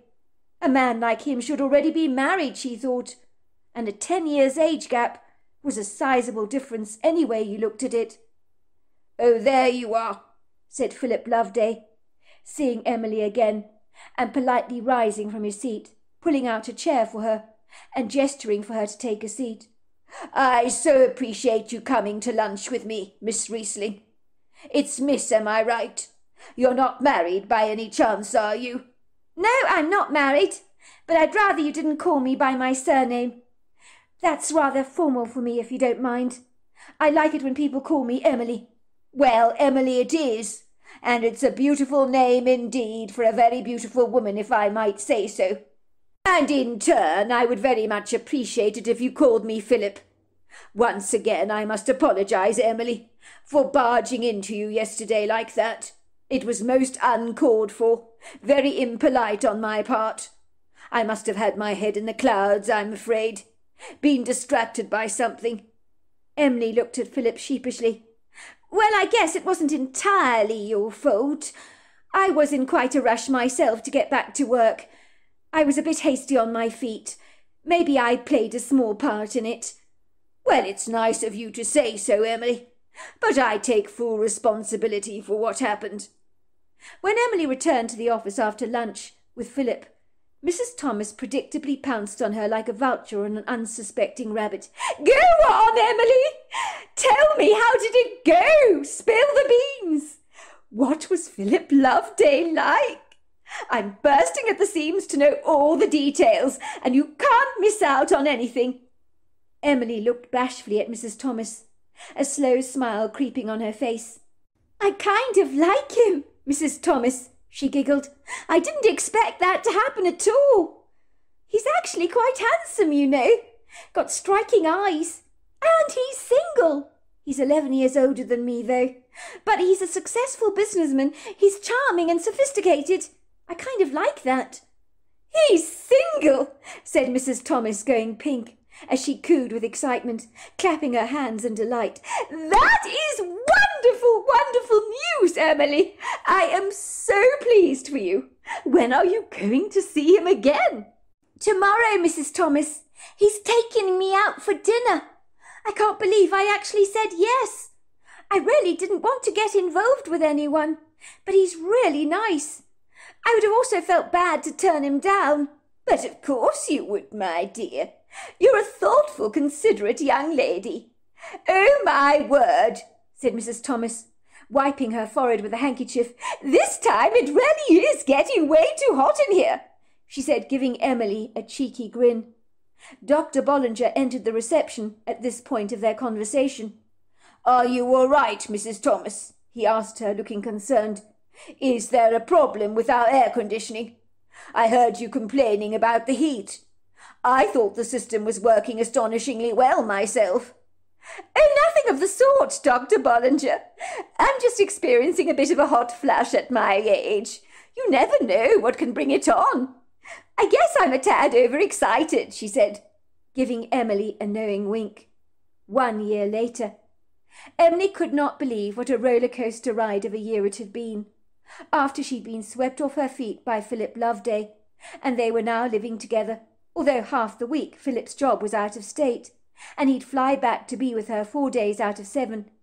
But Emily got used to the arrangement, and didn't mind spending some time alone, as she always had her mother for company. The couple had moved into an upmarket tree-lined neighbourhood, an hour outside of Seattle, where the double-storey, rather stunning-looking imposing homes stood together happily side by side, like a collection of dolls' houses, in a prepossessing, beautiful suburban neighbourhood. Emily had moved her mother into the property, as they were very close, and she had always wanted her mother to live with her, no matter what. Yet, if the truth be told, Emily knew nothing about the man she was dating, and never really wanted to admit this fact to herself. In truth, she'd never met any of Philip's friends. He had told her that his mother and father had died when he was a little boy, and he had no memory of them. He had spent his exigent life drifting from one foster home to the next.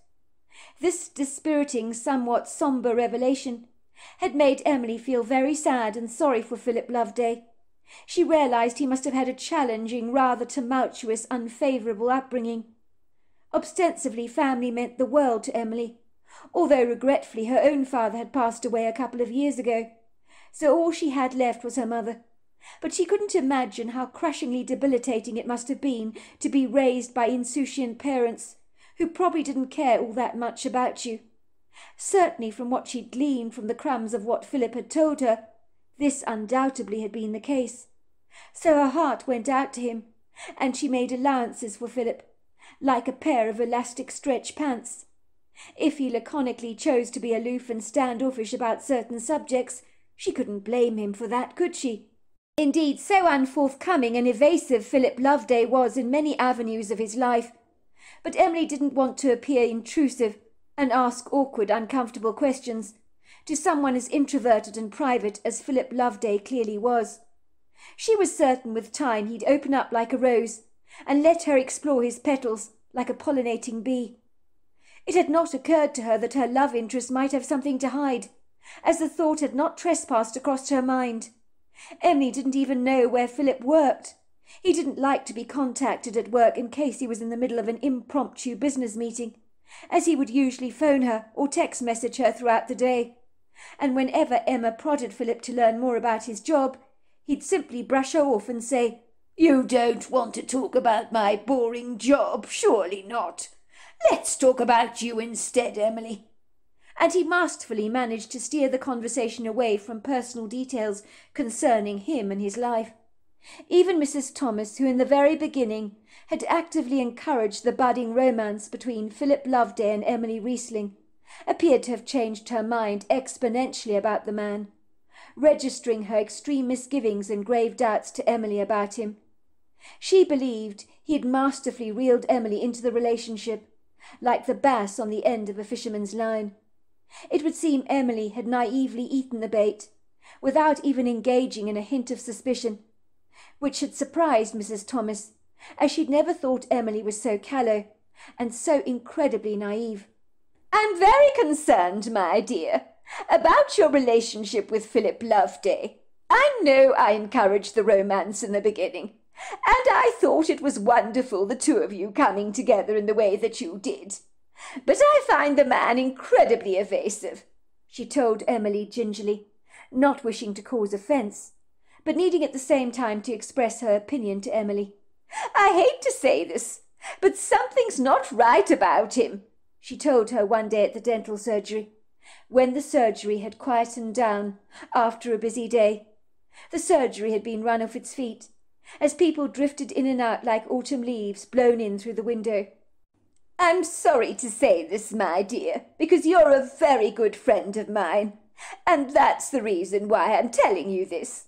I feel like a matriarch figure in your life, and I'm very protective towards you, and I would hate to see you get hurt. That's why I'm speaking out like this. It would be remiss of me not to say anything, but you know nothing about Philip Loveday." "What do you mean I know nothing about him?" Emily had retorted. "I've moved in with him, haven't I?" She spoke in an abrupt, almost offensive tone of voice, which told Mrs. Thomas in no uncertain terms that Emily was completely enamoured by Philip Loveday, and there was nothing she could say or do to persuade her to take a long, hard look at the man. She knew very well that love could be expediently blind. Sometimes when people were providently swept off their feet, they simply refused to see some of the questionable concerns staring them rudely in the face that they obstinately were unwilling to acknowledge. "Sweetheart," she said obsequiously, "you know that I'm your very good friend, and I would never deliberately cause you offence or hurt you in any way. I'm looking out for you. That's all I'm doing. But what do you really know about Philip Loveday? You need to ask yourself that question. He has not introduced you to any family members of his, nor has he introduced you to friends. Don't you think that that is profoundly odd? Very abnormal?" "Of course it's not odd," Emily had barked. "I told you Philip has no family. He was caught up in the foster care system. He has no one in the world. Can you imagine what that's got to be like, Mrs. Thomas? I personally can't envisage what he has got to have been through all his life. Is it any wonder he's naturally reticent by nature, that he withdraws from people? He's had to take care of himself all his life. He hasn't got loved ones looking out for him like you and I have." "What about friends, dear?" asked Mrs. Thomas. "Has he introduced you to any of them? He must have friends, surely. Everybody has a friend or two." "He doesn't have close friends, Mrs. Thomas. I'm all he's got apart from the people at work. He told me that that is what the foster care system has done to him. Isolated him from people, made it incredibly difficult for him to make friends and to trust people. So he keeps people at a safe distance. People in his position are naturally guarded about opening up to others. I'm lucky he's put his trust in me." "I can understand that, dear, to a degree, I suppose, and it makes a certain amount of sense. But, I do find that Philip Loveday does not seem a desperately reticent sort of man to me. He seems incredibly competent and skilled. Rather sophisticated, if you ask me. I wouldn't have thought it was terribly hard for him to make friends, like you say he does. Where did you say he worked?" "Philip doesn't like to talk about his work," said Emily stiffly. "He says when he gets home he wants to relax, put his feet up. But if you want to know, he works for a carpet company. They supply designer carpets all across America. Some of them are being used to carpet the luxurious hotels along the Vegas Strip. I forget the name of the company, but I wrote it down somewhere. He has to oversee some of the projects out of state in Nevada. He spends half the time there, as you well know." "I see," said Mrs. Thomas, inwardly grimacing and biting her lip rather uncomfortably. Something didn't sound right about any of this. Emily seemed so nonchalant, so insouciant about knowing the details of where Philip Loveday worked, and that concerned her greatly, especially as Emily seemed to have fallen so hopelessly head over heels in love with the man. Mrs. Thomas knew Emily's last relationship had not ended at all well, after discovering her boyfriend of 3 years, Freddie, had been cheating on her for almost as long as he'd been dating her. The revelation had hit Emily hard, breaking her fragile little heart, even though she had hidden it incredibly well. But what if it was happening to her all over again? Mrs. Thomas could not bear it. Emily had become like a daughter to her. She knew she should mind her own business, let young people learn from their own mistakes. But she was astonished by how nesciently naive and ill-informed about the ways of the world Emily Riesling actually was. It seemed like her witless, injudicious mother was not much better, and was equally as clueless and bird-brained. When Mrs. Thomas had met Emily's mother for the first time, she was completely staggered and confounded that women like Mrs. Riesling actually existed in modern-day America, where the harsh brutality of life had left its indelible marks on most people in some way or another, when you cannot help but be negatively affected and influenced by the bad things that occur in the world, that had made most become vigilant and wary. Mrs. Riesling, on the other hand, was so improvidently uncontaminated by the influences of the modern world, and was overly trusting in all things, never believing for a moment that anyone could possibly have a duplicitous agenda of any kind, as if she'd been raised in a glass bubble, free from the contaminants of chaos, which had made her gormlessly fallacious at times. She was like that exquisite wild flower growing through the rocks that was blindly oblivious to the fact that all the other wild flowers in the meadow had been brutally bulldozed, for she turned a blind eye to anything ugly, almost as if it didn't exist. Whether she did this on purpose, Mrs. Thomas could not be sure. It would seem she floated into the surgery like a beautiful butterfly, happily bobbing from one flower to the next. Emily's mother was so softly spoken, so gentle, so incredibly sweet, only seeing good in everything around her, as if never once she had been bruised by the ugly side of life. She was fragile, delicate, wore soft, floating, ethereal, flowery clothes that spilled over her ankles in undulating waves of beautiful silky fabric. It was astonishing that Mrs. Riesling had not had her wings crushed at some point in time, with the ruthless cruelty the world invites, through the unsavoury media and sometimes violently aggressive television programmes that can be explicitly vulgar. Mrs. Thomas learnt that Mrs. Riesling never watched television, nor did she engage in social media platforms. She only ever used a cell phone to contact her daughter and her friends, and beyond that she retreated from the discomforts of the world like a tortoise in her shell. She had grown up in a mountain home in Tennessee, and had lived a sheltered, unadulterated life. It was refreshing to meet someone as lovely as her.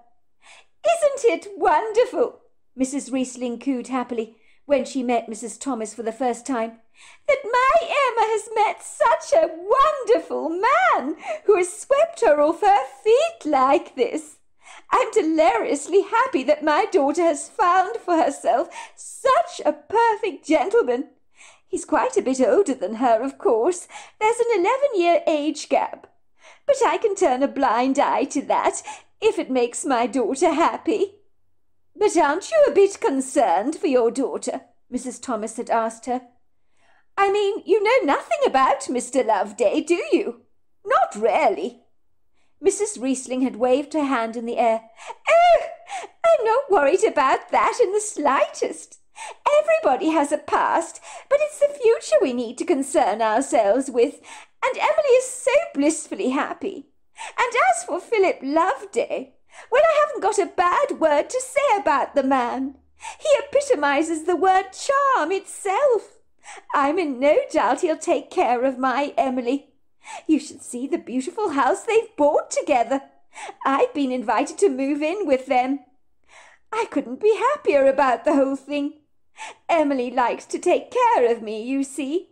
We have an amazing relationship together. I'm lucky to have such a considerate, responsible daughter like her. Philip Loveday is happy for me to be around. It's unfortunate, you see, that half the time he's in Nevada, working for this high-profile carpet company. And Emily would be all on her own without me around. So it's working out for all of us so perfectly." "But don't you think that it's odd?" Mrs. Thomas had asked Emily's mother. "Oh, goodness, no. Why would that be odd? A lot of people like pilots spend half their time living away from home, don't they? Sometimes it has to be like that. My father, Mrs. Thomas, was a travelling salesman, you know, when I was growing up. He travelled through different states selling goods to people. We missed him greatly, of course, when he wasn't around. But you know what they say, Mrs. Thomas, absence makes the heart grow fonder. And believe me, it does. When my father used to get home, we'd be over the moon to see him again. And when he came back, he had lovely gifts for us. Philip Loveday does exactly the same for Emily, as my father used to do for us. Comes back from his adventures with all kinds of gifts. That man is a gift from God, let me tell you." "I'm sure he is," Mrs. Thomas said scathingly, but Mrs. Riesling failed to hear the sarcasm in her voice. Mrs. Thomas's account. "I have worked for the Bollinger Dental Surgery for over 20 years. I love my job, and both Dr. Warren and Nicholas Bollinger are the nicest people you can ever hope to meet. But they do indeed have a strict work ethics, which helps them to run a successful dental practice. I have seen many dental hygienists come and go over the years, passing through the surgery like ships in the night. I, on the other hand, have been like a great big cruise liner, anchored in one port that I've never left and wouldn't want to either. Some of our dental hygienists left the surgery after marriage. Others moved away to another state or another job, perhaps, offering a little more money. While others, Warren Bollinger himself has asked to leave, if he feels that they are incompetent or unreliable. But we did have one dental hygienist who was brilliant at her job, but she arrived at work every day looking as if she'd been hit by a wrecking ball. It was as if every day her life was one drama and fiasco after the next, and the oppressive energy she brought into the surgery, along with her hangdog expression that she wore every day, was so infectious it made everybody feel miserable. Warren Bollinger politely told her to leave, in the most diplomatic way possible, but I do remember she left the surgery making quite a song and dance about the whole thing, rudely calling Dr. Bollinger every nasty name under the sun. And so let's just say over the years it has not been boring by any manner of means, working for the Bollingers. The Bollinger brothers are great to work for, and have become like family to me over the years. but they're very particular about who they employ. And when Emily arrived on the scene, I knew she was a keeper, and everyone in the surgery, including the patients, warmed to her at once. It was a long-standing joke that Emily's surname was Riesling, and the Bollinger brothers were Bollingers, as it was almost as if the high-quality wines you can buy from a liquor store had gotten together, in a manner of speaking. I'd never had children of my own. It wasn't for want of trying, of course, but sadly it was never to be. And so me and my husband, Kevin, we accepted our lot as you do, as it wasn't obviously aligned in the stars. When Emily and I soon became friends, she brought out the maternal side of my character, and I was determined to look out for her. I had met Emily's mother. She was a gentle soul, reminding me of a female doe, but savvy and shrewd she most certainly was not. She thought the sun shone out of Philip Loveday's backside, and would not hear a bad word said about the man. Much like her daughter, she put Mr. Loveday in a protective bubble, refusing to examine the man that was dating her daughter under a little more scrupulous scrutiny, which maybe Emily's father would have done had he been alive. I, on the other hand, was a little bit more worldly wise and sceptical, I'm afraid. I've seen things in my life that have persuaded me to be cautious at all times, and even my husband Kevin tells me with a naughty twinkle in his eye that vigilance is my middle name. Let's just say I do not suffer fools gladly. I knew when I first met Emily Riesling, when she began working for the Bollinger brothers, that she was exceedingly battle-weary and cynical about relationships, and had been insistent that she had no intention of dating ever again, because she had been badly burnt too many times. It would seem her ex-boyfriend Freddie Murray, that she dated for 3 years, had cheated on her with his ex-girlfriend Frida, upon whom the fiery embers had never fully died down, unbeknown to Emily. He dated Emily all the while being in love with another woman the whole time. When Emily discovered that Freddie had not been faithful to her, and had been seeing his ex-girlfriend for the last 3 years she'd been dating him, it had really had a profound negative effect on her self-esteem. It can be crushing for any of us when we realise we're being played, and it hit Emily hard. It would seem that Freddie Murray had been fixated on his first girlfriend, and likely had never been fully committed to Emily in the first place. I suspect he might have been using her to make his ex-girlfriend jealous. When Emily bumped into Philip Loveday one day at the coffee shop over the road, when by all accounts coffee went flying indiscriminately all over the place, and possibly a few unbridled sparks at the same time, that Emily failed to see. But I'm sure from the word go Philip Loveday was completely smitten by her, as his unbridled pursuit of her affections appeared to be unquenchable. The fortuitous coming together of two people in this unforeseen way seemed to open the door for an unlikely budding romance to bloom, like a rose bush that keeps continuously flowering all year round, even if the conditions start off unfavourably.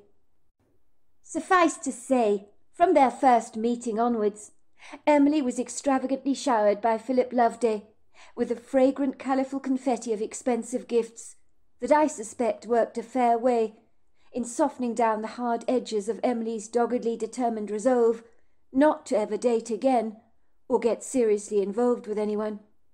I could see that the man soon had her eating out of the palm of his hand, for he completely won Emily over, and she'd come to work with a skip in her step and a bright sparkle in her eyes, which left me in no uncertain doubt that Emily had fallen head over heels in love with Philip Loveday.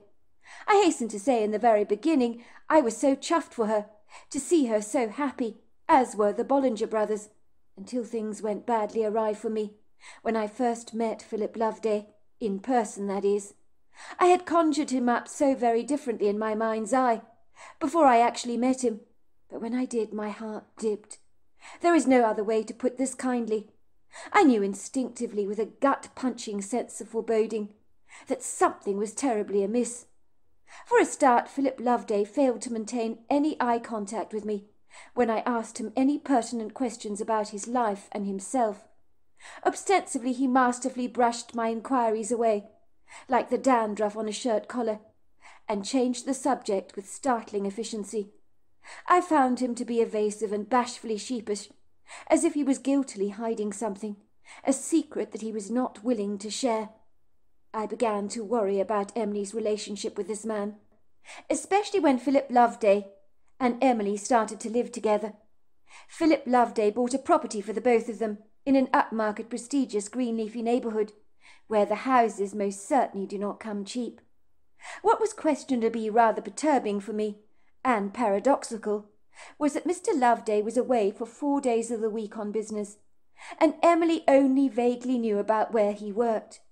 It would seem Emily had never met Mr. Loveday's family, as he had no family to speak of, which I thought was awfully convenient, due to having apparently been an orphan, with both biological parents sadly deceased. Emily claimed he didn't have any close friends, as after being caught up in the isolating effects of a foster care system, being carelessly flung from one family to another, like a game of pass the parcel, as a consequence he had never managed to procure any long-lasting friendships with people. Philip Loveday certainly did not strike me as a kind of man that was incompetent at establishing relationships with people. Indeed, he epitomized charm. His witty, mesmerizing social skills were thoroughly engaging. He was sophisticated and savvy. Something didn't add up. If he really was incapable of making friends, why was he naturally gregarious and assertive by nature? The way he skillfully wooed Emily from the very start was done by a man who proficiently knew what he was doing, and how to charm the socks off her with a winsome charisma.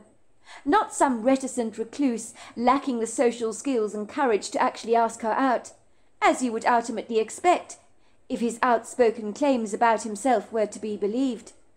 I decided I needed to investigate Philip Loveday more closely before Emily married this man, which was likely to happen next, if I didn't put a stop to it. I became unduly alarmed when Emily came to work one day with a stash of wedding magazines in her hands, hinting to me excitedly that she and Philip had been talking about getting married. That almost certainly got my antennae wagging, let me tell you. I knew that Philip Loveday was furtively hiding something from Emily. I just knew it in my heart. I was compelled to find out what it was, as the curiosity was eating away at me like a worm in an apple. My husband Kevin thought I was jumping to all kinds of wild, unsubstantiated conclusions. "Why would Philip Loveday have anything to hide, love?" he'd say to me. He told me I was reading far too much into his relationship with Emily, and I should let it go. "Honestly, love, Mr. Loveday sounds like a very nice man, if you ask me." He kept talking about this over and over again like a broken record. "You should be happy for Emily. Why are you so suspicious of their relationship? He may be older than her, but lots of younger women are enamoured by older men. Is it such a bad thing? It doesn't mean anything nefarious is actually going on. The only thing that's working overtime, love, is your highly suggestible imagination. I know, of course, you worry about the fact that he's away from home for 4 nights a week. But it doesn't mean that he has a duplicitous agenda, does it? Think about it for a moment. Lots of people are away from their partners during the week, in all manner of occupations that you can think of. It's not unusual, you know. It happens in the military, the navy, for pilots, lorry drivers, travelling salesmen, does it not? Maybe so, I agreed, but I just need to find out what's going on here. My husband raised one of his bushy eyebrows, shrugged his shoulders and let out a weary sigh. I can see, love, that you are not persuaded to change your mind about Philip Loveday. When you get that wilful look in your eyes, I know that I might as well concede defeat, because you're going to do what you're going to do, no matter what the hell I say. Yes, I am, I said obstinately. If you must know, I'm thinking of hiring a private detective to follow Philip Loveday around, find out what he gets up to in this carpet business in Nevada of his, where he claims to be supplying prestigious carpets to hotels on the Strip, like the Bellagio and places like that, fancy casinos, that sort of thing. My husband looked at me with round eyes that looked like they might actually pop off his face like a teddy bear's glass eyes. Love, is that not over the top? Hiring a private detective, I mean, to investigate Philip Loveday. He's not exactly an escaped felon, is he? I suspect he's a normal, very respectable American citizen, like you and me." "It depends on what you call normal," I said gingerly. "Well, sweetheart, do what you want to do. I know I cannot stop you. You're bloody-minded and contrary at the very best of times. But if it puts your mind at rest that Philip Loveday is a respectable citizen that genuinely loves Emily and means to treat her well, then so be it. Otherwise I'm likely never to hear the end of it." My husband knew I was like a dog with a bone when I got my teeth into something. I appreciated his support, of course I did, even though he was not entirely on board with my idea of hiring a detective to follow Philip Loveday around on the days of the week when he claimed to be in Nevada. Regretfully, when I inquired on the costs of hiring a private detective to do the job for me and to investigate the man more thoroughly, I was absolutely astounded at the excessive costs and, of course, the expenses that I would likely incur. As a consequence, I promptly decided that I would investigate Philip Loveday myself. I was shocked by the audacity of what these private investigators actually charged. I certainly didn't have that kind of free-flowing cash to burn. So spending it myself would be a more sagacious choice, and at least I knew I would do the job properly. I've always believed in the saying, if you want something done well, then do it yourself. I had taken a few days off work at the dental surgery, and had cautiously begun to follow Philip Loveday around in my red Hyundai Santa Fe. I expected to be following him directly to the airport, where he'd get a flight to Nevada, where he was supposed to work for some carpet company, providing plush carpets for casinos and fancy hotels, and where he lived in a hotel room for 4 days a week. Well, that's what I'd been told by Emily anyway, that he never stayed at one fixed hotel at a time, which in itself was decidedly suspicious. I had decided that I would board a flight to Nevada myself, to clandestinely follow the man around the Strip, to see what he got up to half the week when he was away from Emily. Imagine my surprise when Philip Loveday never actually went to the airport, nor did he board a flight. Indeed, he didn't even leave Washington State. Instead, I followed him to a property an hour out of Seattle, in a heavily wooded area. Unfortunately, I couldn't follow his car down the long drive, as it would ultimately be drawing attention to myself, and so the only way I could get closer to look at the house he had driven up to was on foot, by navigating my way gingerly through the trees, something I had not expected to need to do. Thank goodness, in my trunk I'd come well prepared for every eventuality. Maybe I had the makings of a good private detective in me after all. I knew in my trunk I had a good pair of walking boots, some yoga pants that I could wear, that I could surreptitiously change into behind the trees. But the first thing I needed to do was to hide my car in a discreet place where it wouldn't be easily seen from the road. Finally, I'd thrown on some clothes and sensible walking boots, as I surreptitiously dressed behind a bush very quickly, throwing my other redundant clothes back into the trunk of my car. I put on some lightweight binoculars over my neck and proceeded to walk through the large congregation of trees towards the property. I knew now with absolute certainty that Philip Loveday was lying to Emily about something. I would be damned if he was going to hurt my good friend. I couldn't allow that to happen under any circumstances. Emily had been broken-hearted enough from her first relationship with Freddie Murray. I was not going to let Philip Loveday cause her even more anguish. The woodgrove stretched out before me like a sizable yawn, boasting an eclectic, rather mixed assembly of tall, lofty trees. Some of them were pines. I somberly walked through the trees. I don't mind admitting there was a nervous little flutter coming from a low-frequency sound in my heartbeat that was becoming more prominent as it drummed conspicuously against the wall of my chest. I suspect I knew I was on to something. I felt like the rice in a kid's rattle, all shook up, you could say. My walking boots grazed the billowing swells, dips and jagged crevices on the richly fertile soil. I cautiously navigated my way over rocks and burgeoning roots that twisted through the grounds like the gnarled veins in an old man's legs. I got the overwhelming sense that something or someone was following me. But who? I stood cautiously still, surveying my environment sedulously, scanning the trees for any signs of movement. But all was still. I could hear the pretty trills of the bird song in the canopy above my head.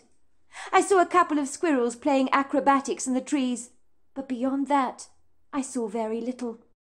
I told myself that my unsettling feeling of being followed was naturally the product of a fertile imagination on my part. I was fortunate, as there were open trails through the trees that, although narrow, were easy to weave through, although occasionally the nagging sculptural boughs of a tree would brush obtrusively against my clothes, like a cold, unyielding, bony hand, determined to know what I was doing there. Well, it felt like that anyway. I was painfully conspicuously aware that I was trespassing on private property, which made me apprehensive and on edge. The footpaths were covered in a pretty confetti of fallen leaves, pine needles and twigs. So ultimately, when I walked down the paths, I would make quite a noisy commotion. Twigs would pop under my weight, as my boots pressed the woodland foliage beneath my rubber soles, like a pestle and mortar. I was struck with the feeling that if I didn't happen to be investigating Mr. Loveday like this, I would likely be thoroughly enjoying this walk in the woods, which was spectacularly beautiful, I have to say. I could almost be on a camping holiday, going off on an exploratory walk, enjoying the pretty prisms of sunlight dancing through the canopy, showering the grove in a subterranean quality that made it feel like entering a world within a world. That is the only way I can describe it to you. Everything was prepossessingly beautiful, and ubiquitous ferns grew abundantly all over the grove at will, along with pretty flowering shrubs. The woody turpine-like smells you get from walking among pine needles was very pleasing to smell. I was suddenly struck by the bodeful, discomposing feeling that I was not alone, that something or someone was watching me, following me, and probably even cautiously stalking me. And the inauspicious foreboding feeling gnawed at me, sending prickles of dread tingling down my spine. I stopped dead in my tracks and turned around to examine the woodgrove attentively. I was sure I'd heard a distinctive rustle, and some tree branch had just snapped and fallen to the ground with a crashing thump. I decided it had to be something that had done that, because branches just did not snap off so easily on their own accord like that. Someone had made it happen. But who? Something was there. Something was behind me. And whatever it was big in stature and size, even though I could not physically see it. My glasses were a little fogged up, so I hurriedly took them off to rub them against my shirt, replacing them back on my face. I began to rigorously scrutinize the grove, probing it with a microscopic intensity, carefully looking even more attentively for any sign of movement, but nothing was there. All of a sudden, like a flash of lightning, a voice boomed inside my head. It was not my own. It said with a jovial amusement, "You can look as much as you like, but you won't find me. No one ever finds me." What the hell, I thought. Was I losing leave of my senses? Something had just spoken to me in my head. It was a distinctive male voice that was not my own. "Who are you?" I called out into my head. "You want to know who I am?" came the voice. "You'll have to find me first, and good luck with that." I felt as if the voice was toying with me, teasing me playfully, almost as if the owner wanted to play hide-and-seek with me. It wasn't threatening in any way, but kittenish and rather mischievous. I was overcome with an insatiable curiosity and inquisitiveness, wondering who the voice actually belonged to. But my thoughts drifted away when all of a sudden I was distracted by two little children, running right into the grove, screaming excitedly. "You'll never catch me, Duncan! I'm much faster than you! You may be a boy, but I can outrun you any time!"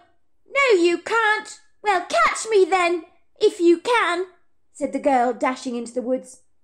I observed it was one boy and one girl, both between the ages of 9 and 10.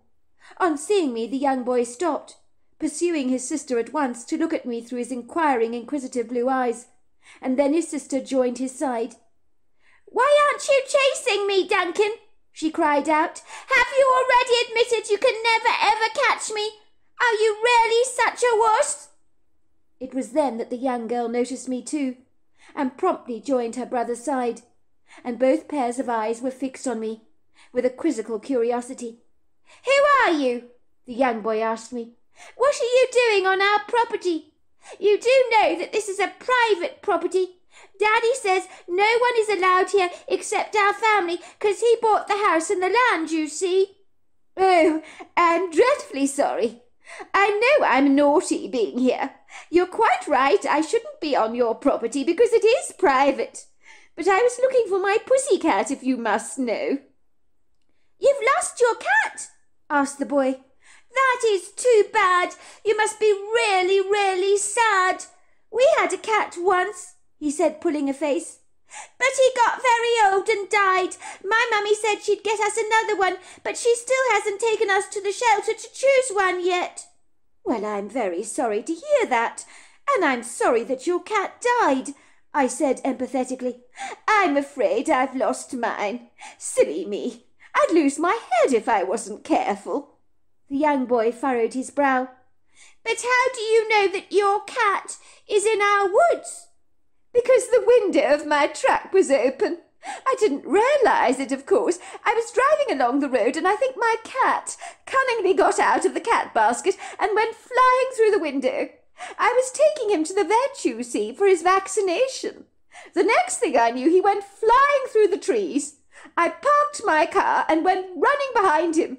But he could be anywhere in here by now. I'm trying to find him. Maybe he was scared about having a vaccination, said the little girl, her blue eyes growing intensively wide. I hate getting vaccinations, and I hate all needles. I always cry when they put an injection in me. Your poor cat must be very scared. No wonder he ran away. That must be it. Of course you're right, I said. Why didn't I ever think of that? I suspect he's hiding from me because he knows he's going to the vet, and he can't stand it when the vet gets a needle into him. The young girl grimaced sympathetically. That's exactly why he ran away, she told me. We'll help you find him. What's his name? Asked the young boy earnestly. I had to think quickly on my feet. I couldn't believe how seamlessly my lie was. The children were buying my story. I told them the first name that came into my head. His name is Cheese. That's a funny name for a cat, said the girl, laughing. But I kind of like it, 'cause I really like cheese, especially the cheese and pretzels. Before long, the children were helping me call out for Cheese. I could swear someone else was calling out the name Cheese as well. The same voice that had spoken to me in my head, but this time it was speaking the name out loud. But the kids did not appear to notice it, as they were so preoccupied and absorbed with looking up trees to call out my cat's name. He's probably up in one of those trees, I told the young boy. I bet he's laughing at us 'cause we can't find him. They were such lovely, delightful kids. I wondered if they'd come to our dental surgery for a check-up. The girl in particular, with her conspicuously individualistic strawberry blonde hair and a scattering of freckles on her nose, seemed very familiar to me. The children were polite and well-spoken. They were eager to help me find my fictitious cat, which made me warm to them at once. All of a sudden I heard a female voice calling out, "Liesl! Duncan! Where are you?" "We better go," said the girl, looking around nervously. "That's our mum calling us. She gets very cross if we don't listen to her. We're not supposed to be playing in the grove. She doesn't like it when we come here when we don't ask her permission first." "Well, don't tell her I'm here, will you?" I asked them. "I don't want to get in trouble with your mother, because I know I'm trespassing, but I just need to find Cheese." "We won't tell her. Don't worry," said the girl, as if she liked the idea of keeping a secret. "Do you think you will find Cheese?" she asked me, looking concerned.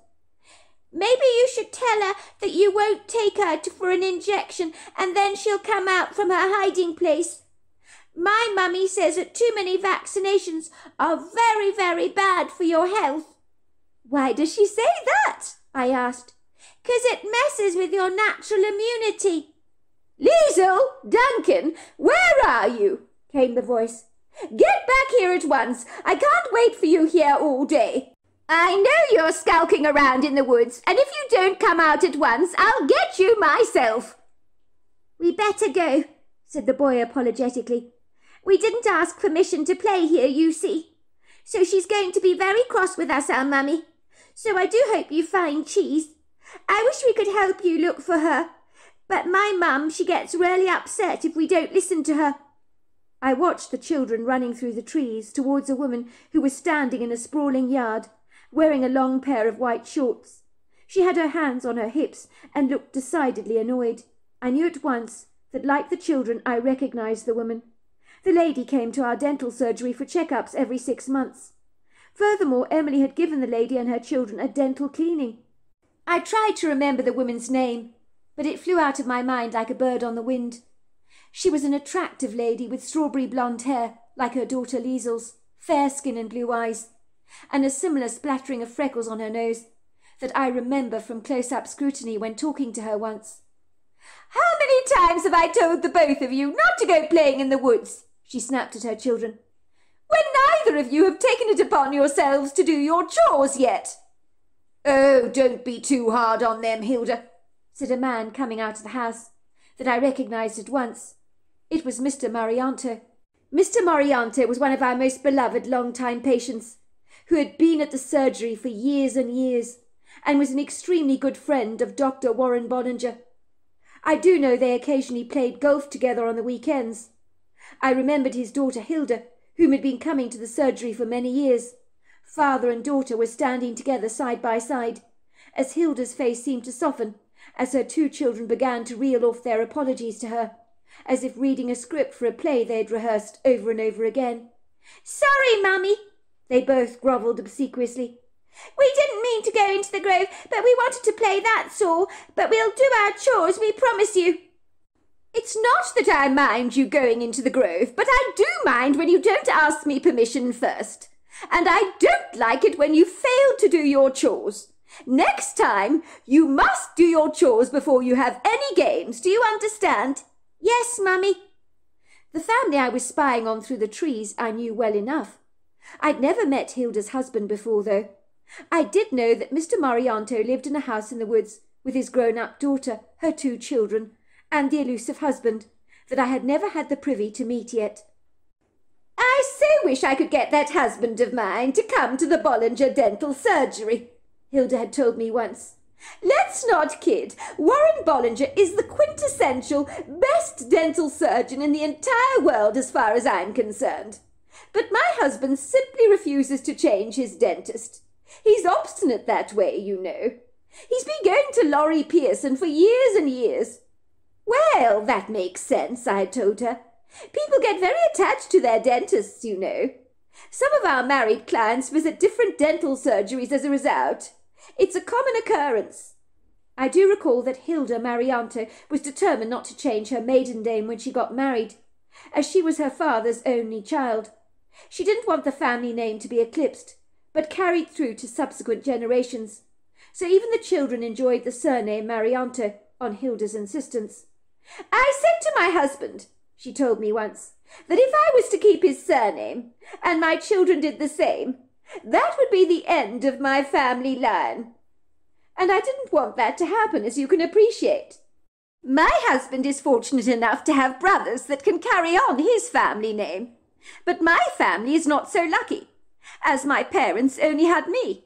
My dad is incredibly pleased, as you can imagine, that I'm keeping his name.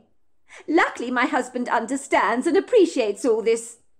As I tried to fit the enigmatic pieces of the jigsaw puzzle together, I wondered if Hilda Marianto's husband was in fact Philip Loveday.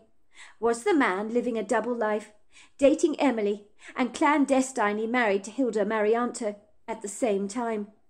I had followed his red Grand Cherokee Wrangler to the property, although I'd never been brazen enough to tailgate it down the driveway. Philip Loveday's car was boldly squatting in the driveway under the carport, next to 2 other SUVs, one a white Ford Explorer, the other a black Ford Wrangler, which I happened to know belonged to Mr. Marianto. I was ruminating over all this, the questions flying around my head. I saw Philip Loveday all of a sudden, nonchalantly emerging through the front door of the house, looking both casual and extremely relaxed. The man sported a pair of white cotton chinos and a pale olive-green golfing shirt, and on his feet he was wearing an unpretentious pair of loafers. I'd never seen him dressed so informally before, but I knew I was staring at Philip Loveday, and he looked as if he belonged on the property. He sashayed breezily towards Hilda Marianto, putting a loving arm around her, leaning over to kiss her on the cheeks. "I don't mean to interfere, my love, but I don't think you should be so hard on the kids," said Philip obsequiously. "I mean, if they want to play out in the woods for a while, why not let them? The fresh air is very good for their health, you know. The chores can wait, can they not?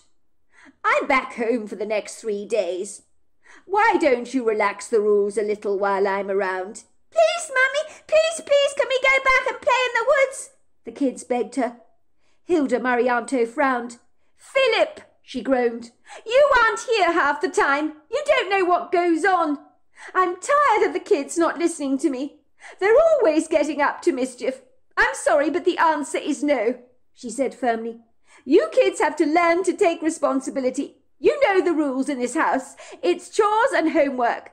That takes precedence over everything. Play comes later."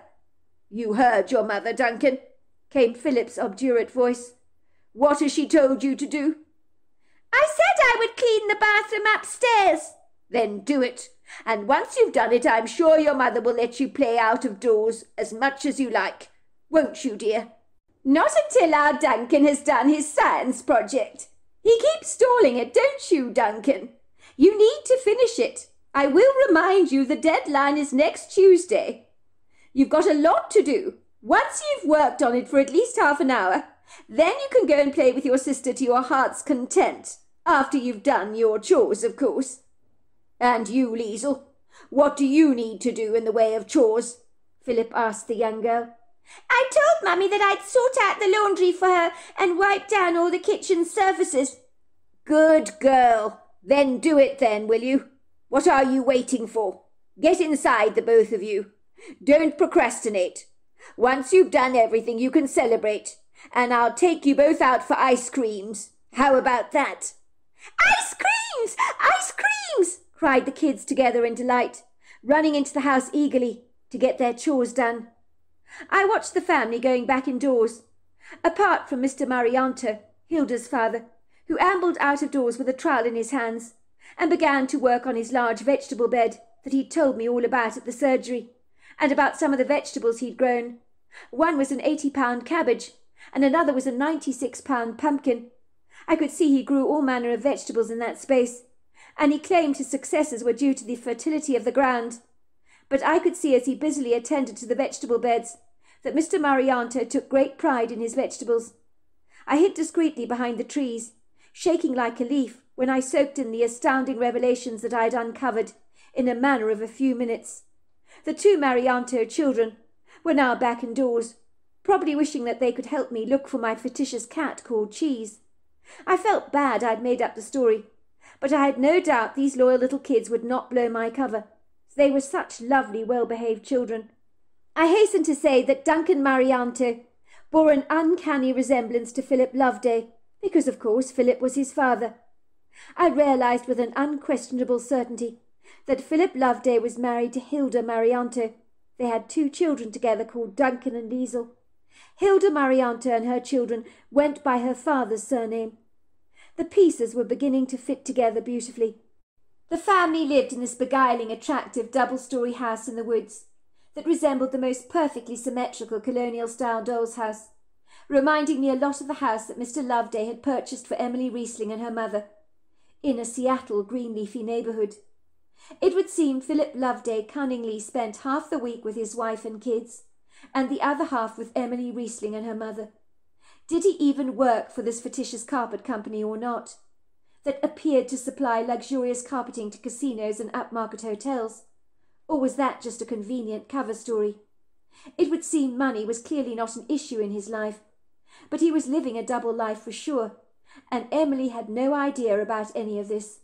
Regretfully, it would appear that my hunch about Philip Loveday had paid off in leaps and bounds.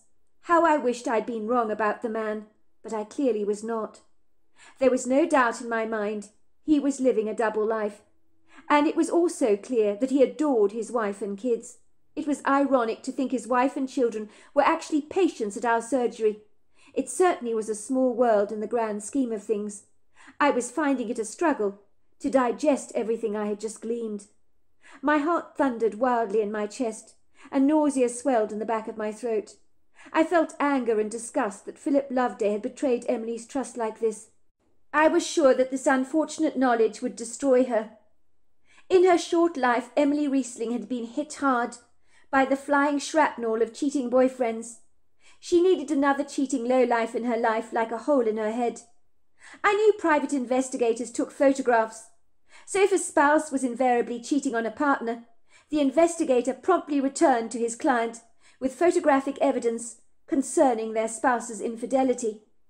I couldn't exactly go back to Emily Riesling at the surgery and say, "Your boyfriend, Philip Loveday, is leading a double life, and he's married with children," without substantial evidence to prove it.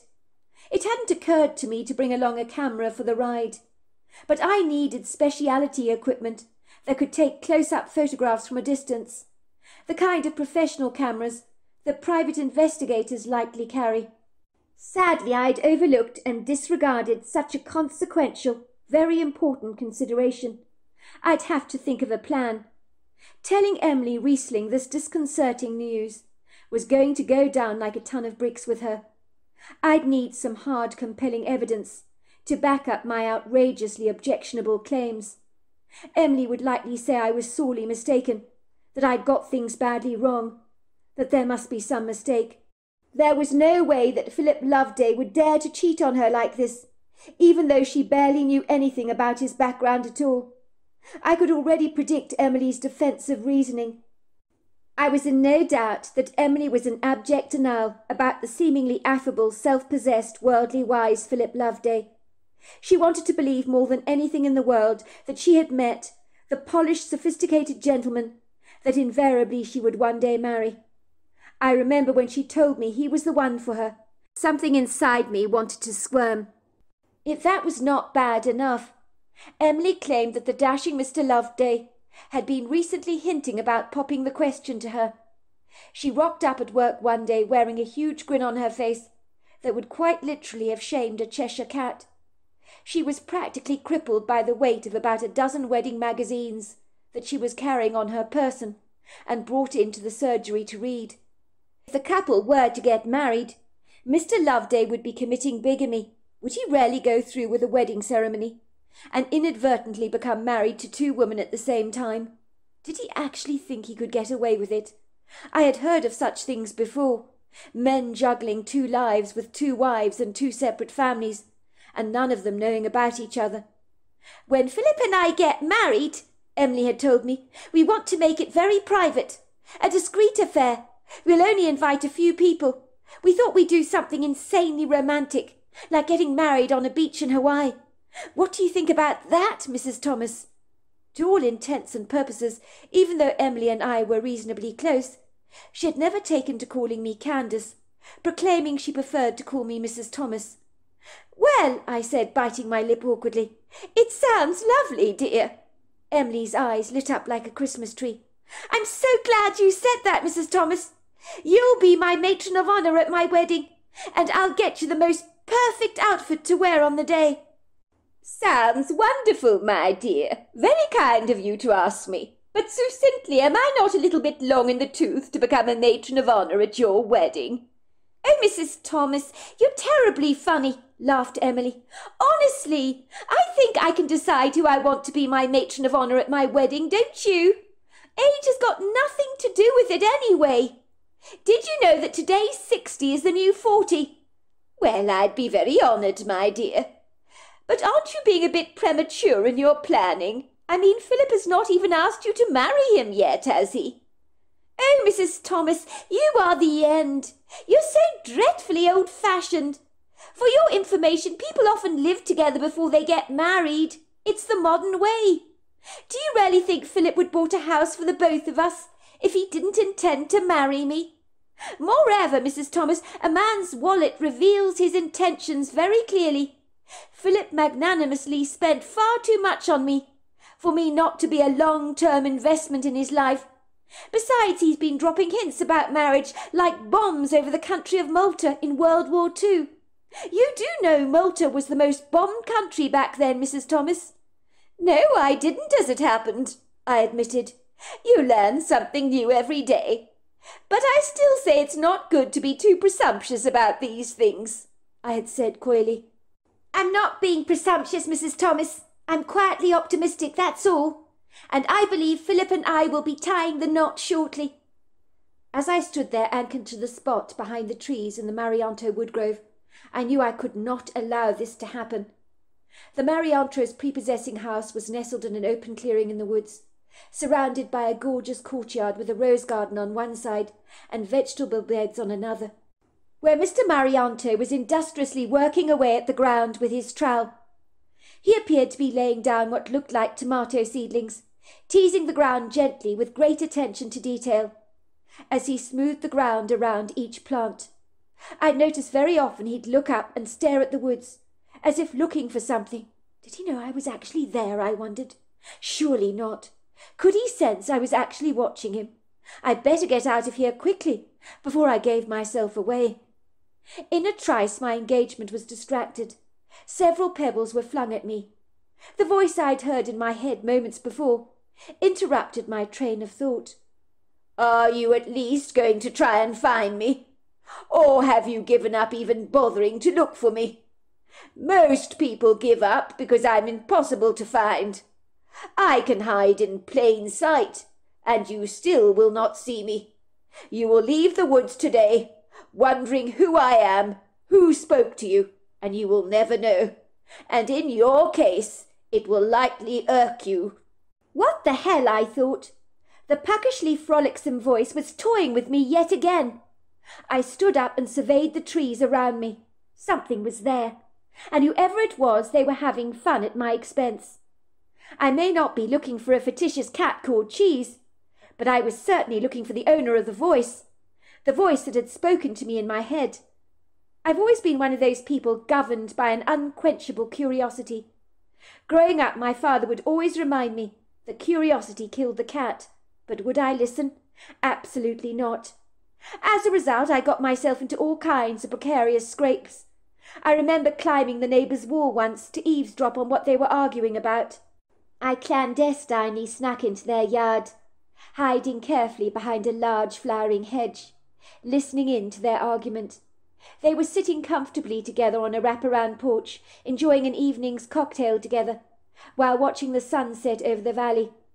They were getting caught up in a heated altercation over what breed of dog to purchase, and they could not agree on the matter.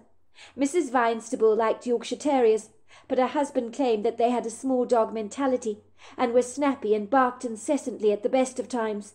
He, on the other hand, wanted a Dalmatian. His wife claimed that the black and white spotted dogs were ditzy and not terribly bright. "Have you seen 101 Dalmatians?" her husband argued. "I'm telling you, love, they're the most adorable dogs on this planet." It was then that Mr. Vinestable noticed my red sweater behind the bush, and that's when he caught me red-handed, hiding in plain sight. I pretended to be looking for a ball that I'd dropped over the wall, which was a ridiculous excuse that I actually doubt he believed. I said, "Mr. Vinestable, I couldn't help overhearing your conversation. You and your wife, you mustn't get those other dogs you were talking about. You should get a golden retriever because they're the best dogs in the whole world." Believe it or not, they did actually get a golden retriever that they called Minky, and claimed that thanks to me they'd got the best thing that ever happened to them in their lives, and Minky lived to be a good 18 years old. I was often privy to taking her for walks myself, and that dog was so human. It was hardly a wonder that the Vinestables considered her to be like a child. So yes, you could say nosiness is an incessant part of my character, that I make no apologies for. As I stood there in the woodgrove, I was absolutely determined to find the mysterious, elusive owner of that voice, and I don't know how long I searched and searched, looking behind trees and under bushes, not sure what I was actually looking for. But finally I gave up. And me giving up, well, that's saying something. I walked away, and that was when I heard someone clearing their throat. And then there he was, standing before me, larger than life, the elusive owner of the voice that had been toying with me. I was looking at a Bigfoot. I was overcome with an incredible sense of awe. unable to believe what I was actually seeing. There are no words to describe how astounded I actually was, and for a moment I truly thought I was hallucinating. The Bigfoot was all male. I may not have actually physically seen his anatomy, but his maleness was palpable. I would say he was close on to 10 foot tall. I was flabbergasted that he had successfully hidden his powerful body from my intensive searching. How did he manage to do that? The critter's arms fell long past his knees, and he was powerfully built and unapologetically covered in long flowing dark hair, the colour of a velvet nightdress. The Bigfoot's amused treacle-coloured eyes were dancing with humour. Once again he spoke to me in my head, and his voice said, "I told you that you'd never find me. I revealed myself to you because you did a great job in searching for me, and I commend you for that.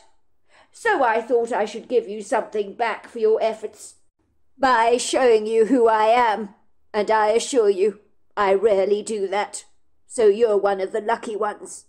"Are you for real?" I asked him. "Or is this a dream?" "Of course I'm real," he said, and with that he turned around and glided away until he was gone. I found myself asking myself again and again, did that actually just happen? But I assure you, it did. Now I had to return home and work out how I was going to tell Emily Riesling the bad news. But it seemed the universe was going to take the responsibility right out of my hands, in ways I never imagined possible. Emily's account. When I accidentally went barreling into Philip Loveday, after having been spattered with coffee all over my pristine white uniform, I knew that I was the one that had barged into him, not the other way round. But I guess at the time self-preservation, pride and personal dignity meant I didn't want to take responsibility for my actions. I had been in a frantic rush that morning. It was so much easier to blame someone else for the accident. In truth, I was actually quite unkind towards the man, spilling my wrath over him, including my coffee. Imagine my surprise when the stranger that had been accosted by my coffee sent me expensive roses by way of apology. He insisted on taking me out for lunch or coffee. I'm not sure exactly why I accepted the invitation, but I did at the time. I think in hindsight I felt a little guilty for having reacted so unkindly towards the man. I had been resolutely determined never to get involved with anyone romantically. As they say, once burnt, twice shy. So I had become very guarded about relationships. For all intent and purposes, after my last boyfriend, Frankie Murray, had cheated on me for 3 years with his ex-girlfriend, I had become very wary and cynical of relationships. It would seem in the circumstances I was clearly not wary enough. Within a year I had blown all caution to the wind, and had begun a relationship with the debonair Philip Loveday.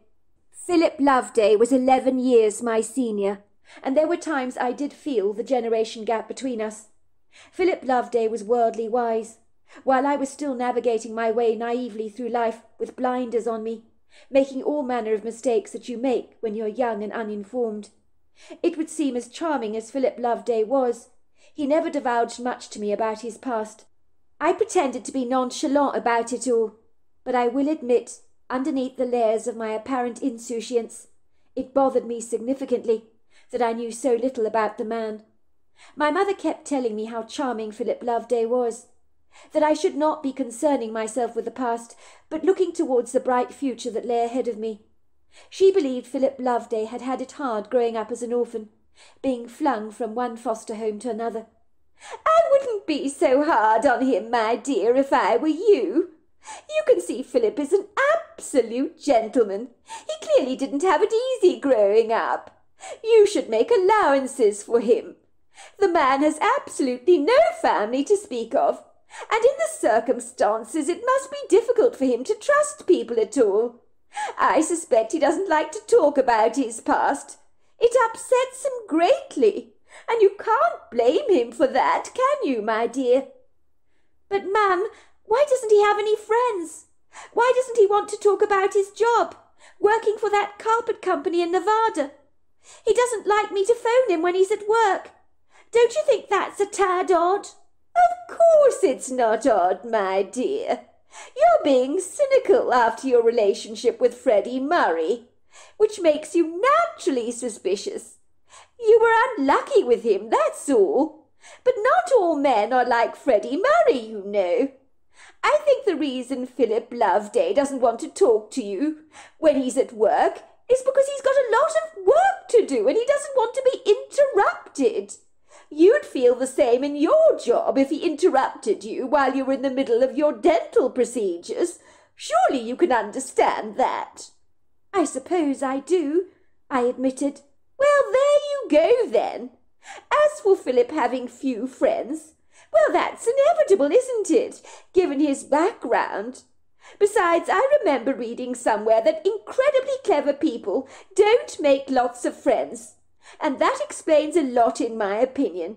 Your Philip is as bright as a button as far as I'm concerned. I wanted to believe my mother was right. I really did.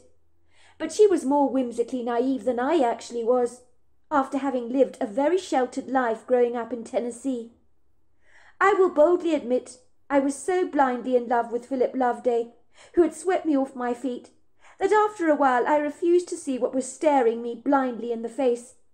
Philip would spend 4 days away from home in Nevada, and I was never sure what hotel he'd be checking into, as it varied from one week to the next. Well, that's what he told me. So he'd get in touch with me himself, not the other way round. Mrs. Thomas had become like a second mother to me at work. She didn't like Philip Loveday from the get-go. Well, after she met him, that is. She had grave misgivings about the man, and was highly suspicious of my boyfriend working away from home 4 days a week. I persuaded her it was normal in a relationship, but I could tell she wasn't buying any of it. I'm sorry, dear. I know I should be happy for the both of you. I would be in the circumstances if I felt it was a genuine relationship. Of course, I do believe he's in love with you. I don't doubt that for a second. But there's something about him that niggles me greatly. I can't put a finger on what it actually is. But I'm afraid I'm going to be frank with you, Emily. I don't completely trust the man. Why? I said defensively, unable to disguise my annoyance.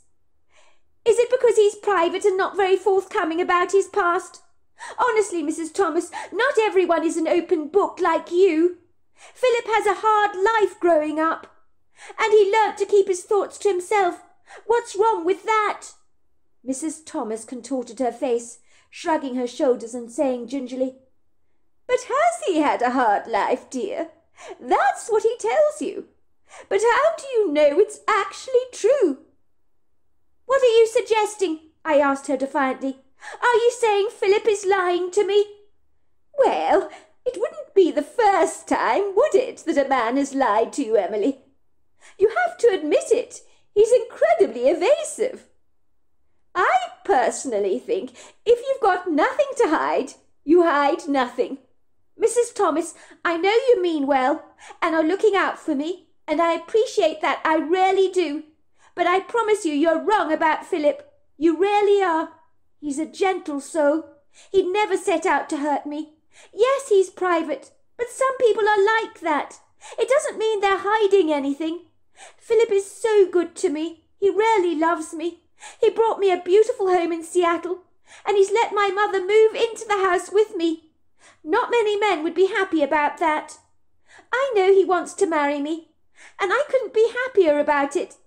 I wish you could be happy for me, Mrs. Thomas. I will remind you, in the beginning you were excited about my relationship with Philip. In fact, you were the one that was positively encouraging the relationship. That was before I met him, my dear.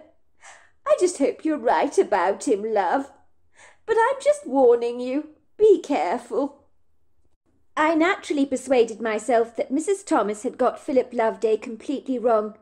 I could see how concerned she was when I came to work one day, with several wedding magazines on my person. She was even more astounded when I prematurely asked her to be my matron of honour at the wedding, before Philip had actually proposed to me.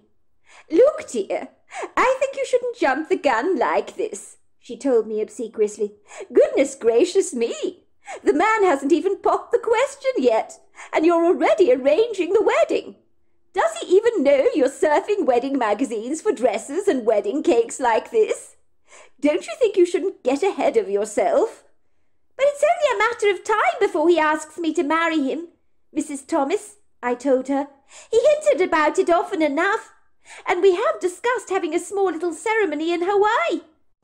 Dear, all I'm saying is don't rush into marriage until you know the man a whole lot better. That's all I'm saying. Maybe I'm a sceptical old bird, but you do well to remember that I've been around a whole lot longer than you have, Emily. So I've gained some worldly wisdom along the way. That's one of the advantages of age, you know. And I've learnt that not everything you see is as it seems. The next day I learnt from the Bollinger brothers that Mrs. Thomas had taken a few days off work, and when she returned after her break, she kept asking me how my relationship with Philip Loveday was going. I told her everything was absolutely fine. She said to me, "But are you sure you know everything about him, dear?" Her words seemed to gnaw at my guts. She was like a dog with a bone. She wouldn't let her grave misgivings towards Philip Loveday abate. One day I came into the surgery with 3 of my appointments for the day all cancelled, which was incredibly unusual, as it barely ever happens. I learnt that Dr. Bollinger had been invited to Mr. Morianto's house for lunch, which was an hour out of Seattle. He was one of his favourite patients, whom he regularly played golf with over the weekends. It would seem he had experienced a second sighting of the Bigfoot on his property, and of course that got both me and Dr. Warren Bollinger completely excited. We were both very interested in the subject of Bigfoot. "What did he tell you?" I asked excitedly. "What happened this time, Dr. Bollinger?" "I gather the Bigfoot on the property is up to his old tricks again," said Dr. Bollinger with a huge grin. "It's a playful Bigfoot, I'll give you that. Mr. Marianto was planting spinach in his vegetable yard. He looked over towards the grove and heard the voice in his head that he knew belonged to the Bigfoot. It said to him, 'I know you're still looking for me, but you'll never find me, unless I choose to show myself to you.' Mr. Marianto then put his trowel down and walked over to the woods. He began searching for the Bigfoot. He said he was overcome with a determination to find him, and genuinely felt as if he was caught up in a game of hide-and-seek, or peek-a-boo, if you like. He said when he entered the grove he could feel the Bigfoot watching him, but he felt completely infuriated because he couldn't see the creature anywhere, but he knew he was there, with every fibre of his being. If that wasn't bad enough, the Bigfoot began to whistle. He'd move towards the sound of the whistling, and then all of a sudden the whistling would change trajectory, so it came from behind him instead of ahead of him. It was always changing. As you can imagine, he was all the more resolutely determined to find him, but it was not to be. Finally he just gave up, resigning himself to the fact that if you're looking for a Bigfoot, you ain't going to find the creature unless he wants you to find him. He began to walk away, and then he was showered with pebbles. Then he turned around to see the Bigfoot cheekily peering at him from behind a tree. They locked eyes together. He said the Bigfoot's brown eyes were merrily laughing at him, and he heard the words in his head, "I told you, you'd see me only on my own terms." And then the creature just turned around and glided away. "Wow, that's incredible," I said. "Mr. Marianto has invited me to lunch today at his house. His daughter Hilda is making chicken pie and potato tarts. I want to see the place in the woods where he saw the Bigfoot. He's eager to show it to me. So I'm handing over the reins to my brother today, while I have an adventure of my own at the Marianto residence." "Dr. Bollinger, I don't want to be presumptuous, but I would really love to come with you if I may. That's if Mr. Morianto will agree, because I'm fascinated by the subject of Bigfoot, and I haven't got any appointments today. Everybody's cancelled on me." "That's settled then," said Mr. Bollinger. "I'll be glad of your company." Mr. Marianto lived in a beautiful colonial house in a heavily wooded area, only an hour outside of Seattle. I had met Hilda and her 2 children, who regularly had their teeth cleaned by me, so I knew the family rather well. Hilda had been delighted to hear I was coming for lunch. I was excited to explore the wood grove where Mr. Marianto had seen the Bigfoot. The drive to the property was quicker than we anticipated, as for some reason there was 0 traffic congestion on the roads. Everything was working smoothly for us. Soon we found ourselves on a sequestered country road, heavily fringed by ubiquitous trees. When we saw a sign for the beeches, that was when Dr. Bollinger told me, "This is it." We drove down a generous pathway through the trees, down a long asphalt driveway, until we approached a large square-shaped white bricked house, with uniformly sized windows on either side of a central entrance, which opened out onto a large courtyard. There was an exquisite rose garden on one side of the property, and on the other side a large kitchen garden, where Mr. Morianto prided himself in growing some of his outstanding vegetables.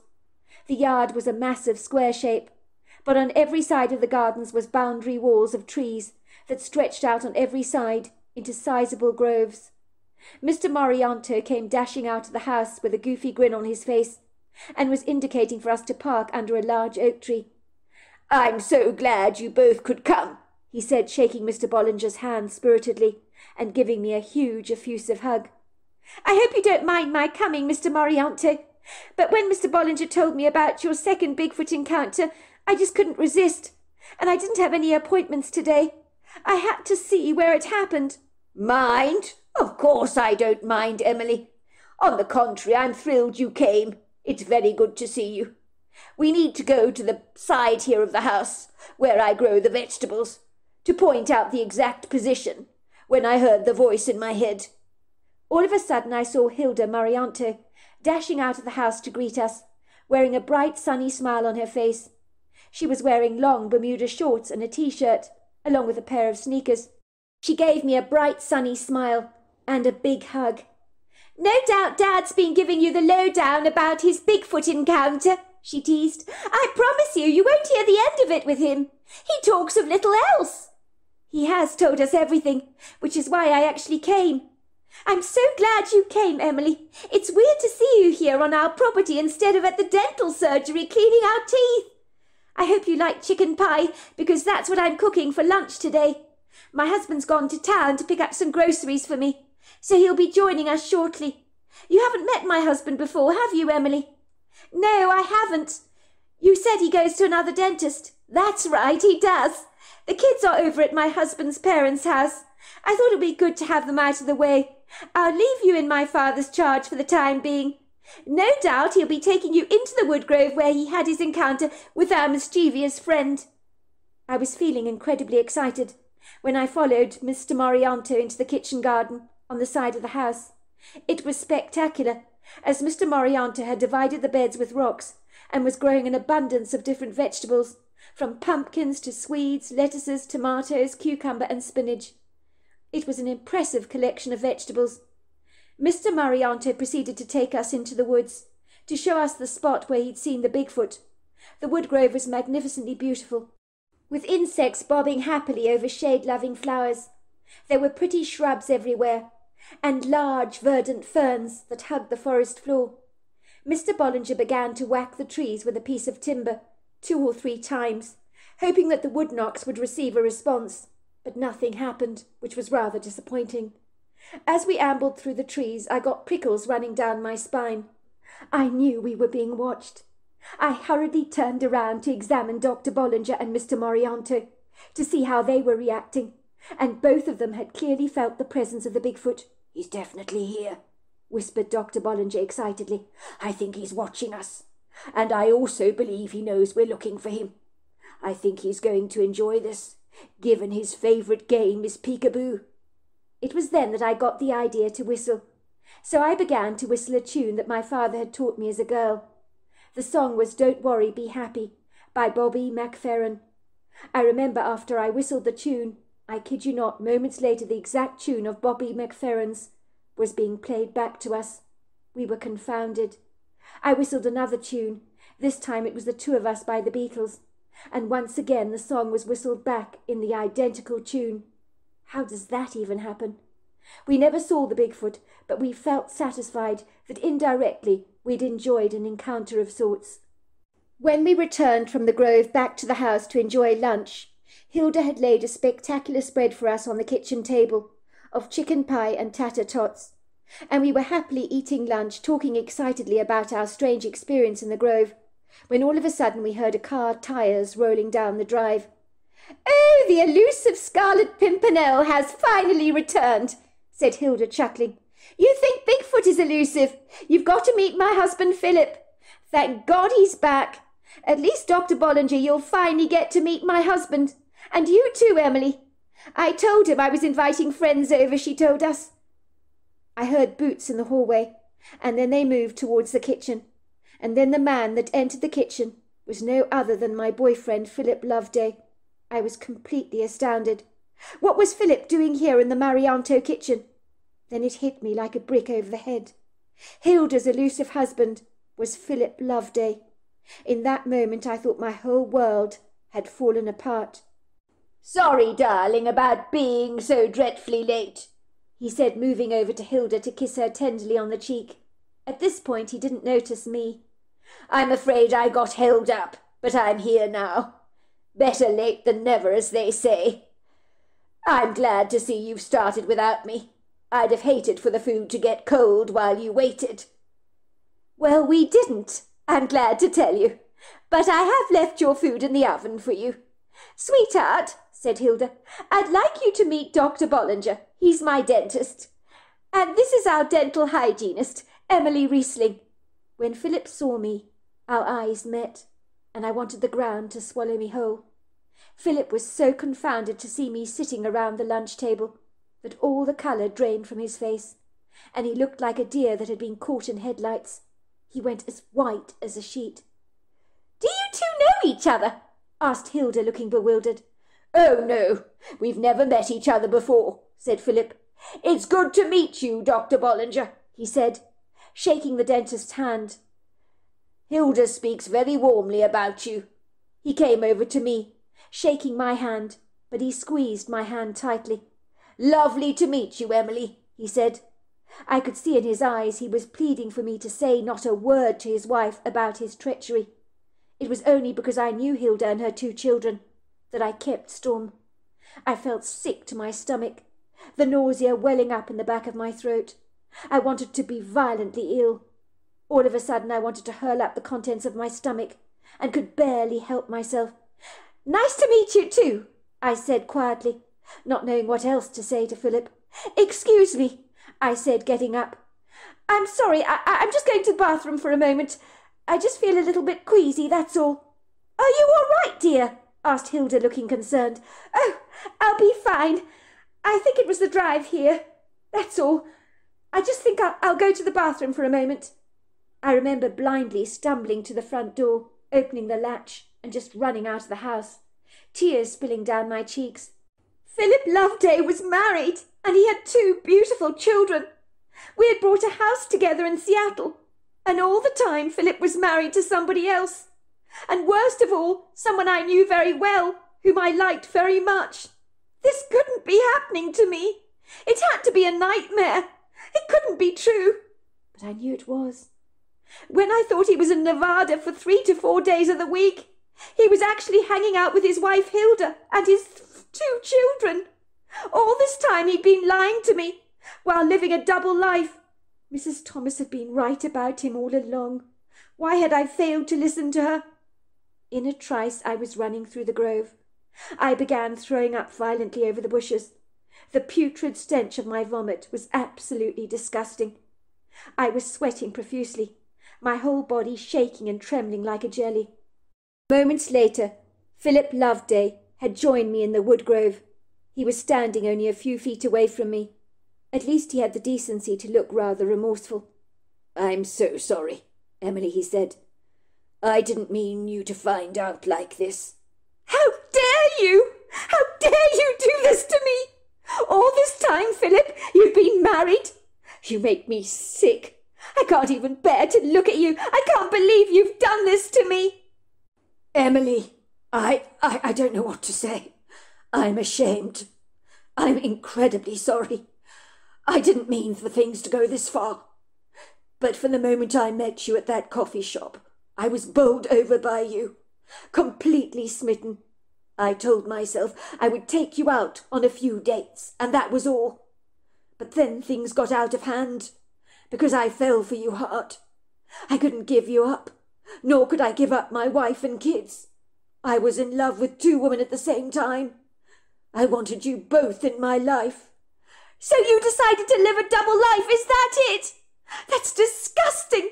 How could you do that to me? How could you betray me like this? Philip's face went as red as a field of poppies. After a while, I was convinced I could kind of get away with it. Do you actually run a fancy carpet company in Nevada? Or was that another one of your lies? That was a lie. I'm afraid I had to make something up to explain my absence from your life for 3 to 4 days a week. If you must know, I inherited a substantial amount of money from my father after he died. I lied to Hilda as well. I told her I needed to be away from the house 3 to 4 nights a week for a business project I was investing in. That was so that I could be with you. So then you were never an orphan? That was a lie too, was it? I wasn't an orphan. I'm sorry, Emily.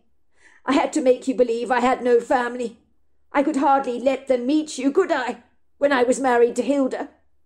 And I also maintained I was an orphan so that it would explain why I didn't have any friends. You had this all worked out, didn't you? I've been such an idiot. Everything you told me was a lie. Pretty much. But I was so afraid, Emily. I didn't want to lose you. You've already lost me. You've lost me. How could you ever... Oh, I don't know what to say. I can't believe this is happening. I can't even look at you. I'm so shocked. I appreciate that, Emily. And I hate to let you go. I love Hilda and my children, Emily. And even though I love you, I love them more, which is why you can't tell Hilda about our affair. It will destroy her. You should have thought about all that before you decided to betray me like this.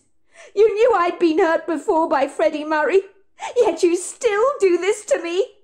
Were you planning to marry me and commit bigamy? Were you? I need to know the truth. Tell me, were you? I was seriously thinking about it, Emily, but in truth I'm not sure I would have been able to go through with it. But I am relieved that things have come to a head as they have. It's clear I could never have got away with this for long. Please, I'm begging you, please don't tell Hilda about this. You can keep the house in Seattle as compensation, and we won't say any more about this. Have we got a deal? I couldn't believe how Philip was treating his affair with me as another business transaction, and was buying my silence by giving me the Seattle home. But the only reason I ultimately accepted his deal was because I didn't want Hilda or her children to get hurt. All right, I agree. I won't say anything, but this doesn't make it all right. What you did is disgusting, Philip Loveday. You should be ashamed of yourself. I can't believe people like you exist, hurting people like this. You've got no excuse for what you did. I'm sorry, Emily, that it's come to this. I'll see you back in the house for lunch. I'll leave you here for a second to just calm down. I told everyone I was checking on you. I'll be there in a minute, I assured him. For a moment I sank under a tree and began to sob my heart out, and that's when I heard a voice whispering into my head, "Please don't cry. You'll feel better soon, I promise." And I knew that Bigfoot had spoken to me, even though he never appeared to me. To cut a long story short, I never saw Philip Loveday again. I know he still lives with his wife and kids, and his father-in-law. Mr. Marianta has over the years had occasional peekaboo experiences with the playful Bigfoot, so it's an ongoing game that goes on in his life. So there you are. That's my story. Wow, what an incredible story. I do feel so sorry for Emily Riesling to have to go through all that, to not know that the man that she's fallen madly in love with is married to somebody else, and is leading her on like that after having been hurt so much by her former boyfriend. And as for Philip Loveday, well, Mrs. Thomas had him all figured out. And let's just say, a Bigfoot that enjoys playing peekaboo, well, it doesn't get better than that, does it? Well, hello there. I hope you enjoyed the Omnibus edition. We've got many more coming our way for you to listen to. Sending you love wherever you are in the world, in North America, Canada, Kenya, wherever you may be. I send you lots and lots of love. Thank you for listening to my omnibus, and I really do hope you enjoyed it, because that's the whole idea about it, is to give you some interesting stories to listen to. So until next time, goodbye and good night.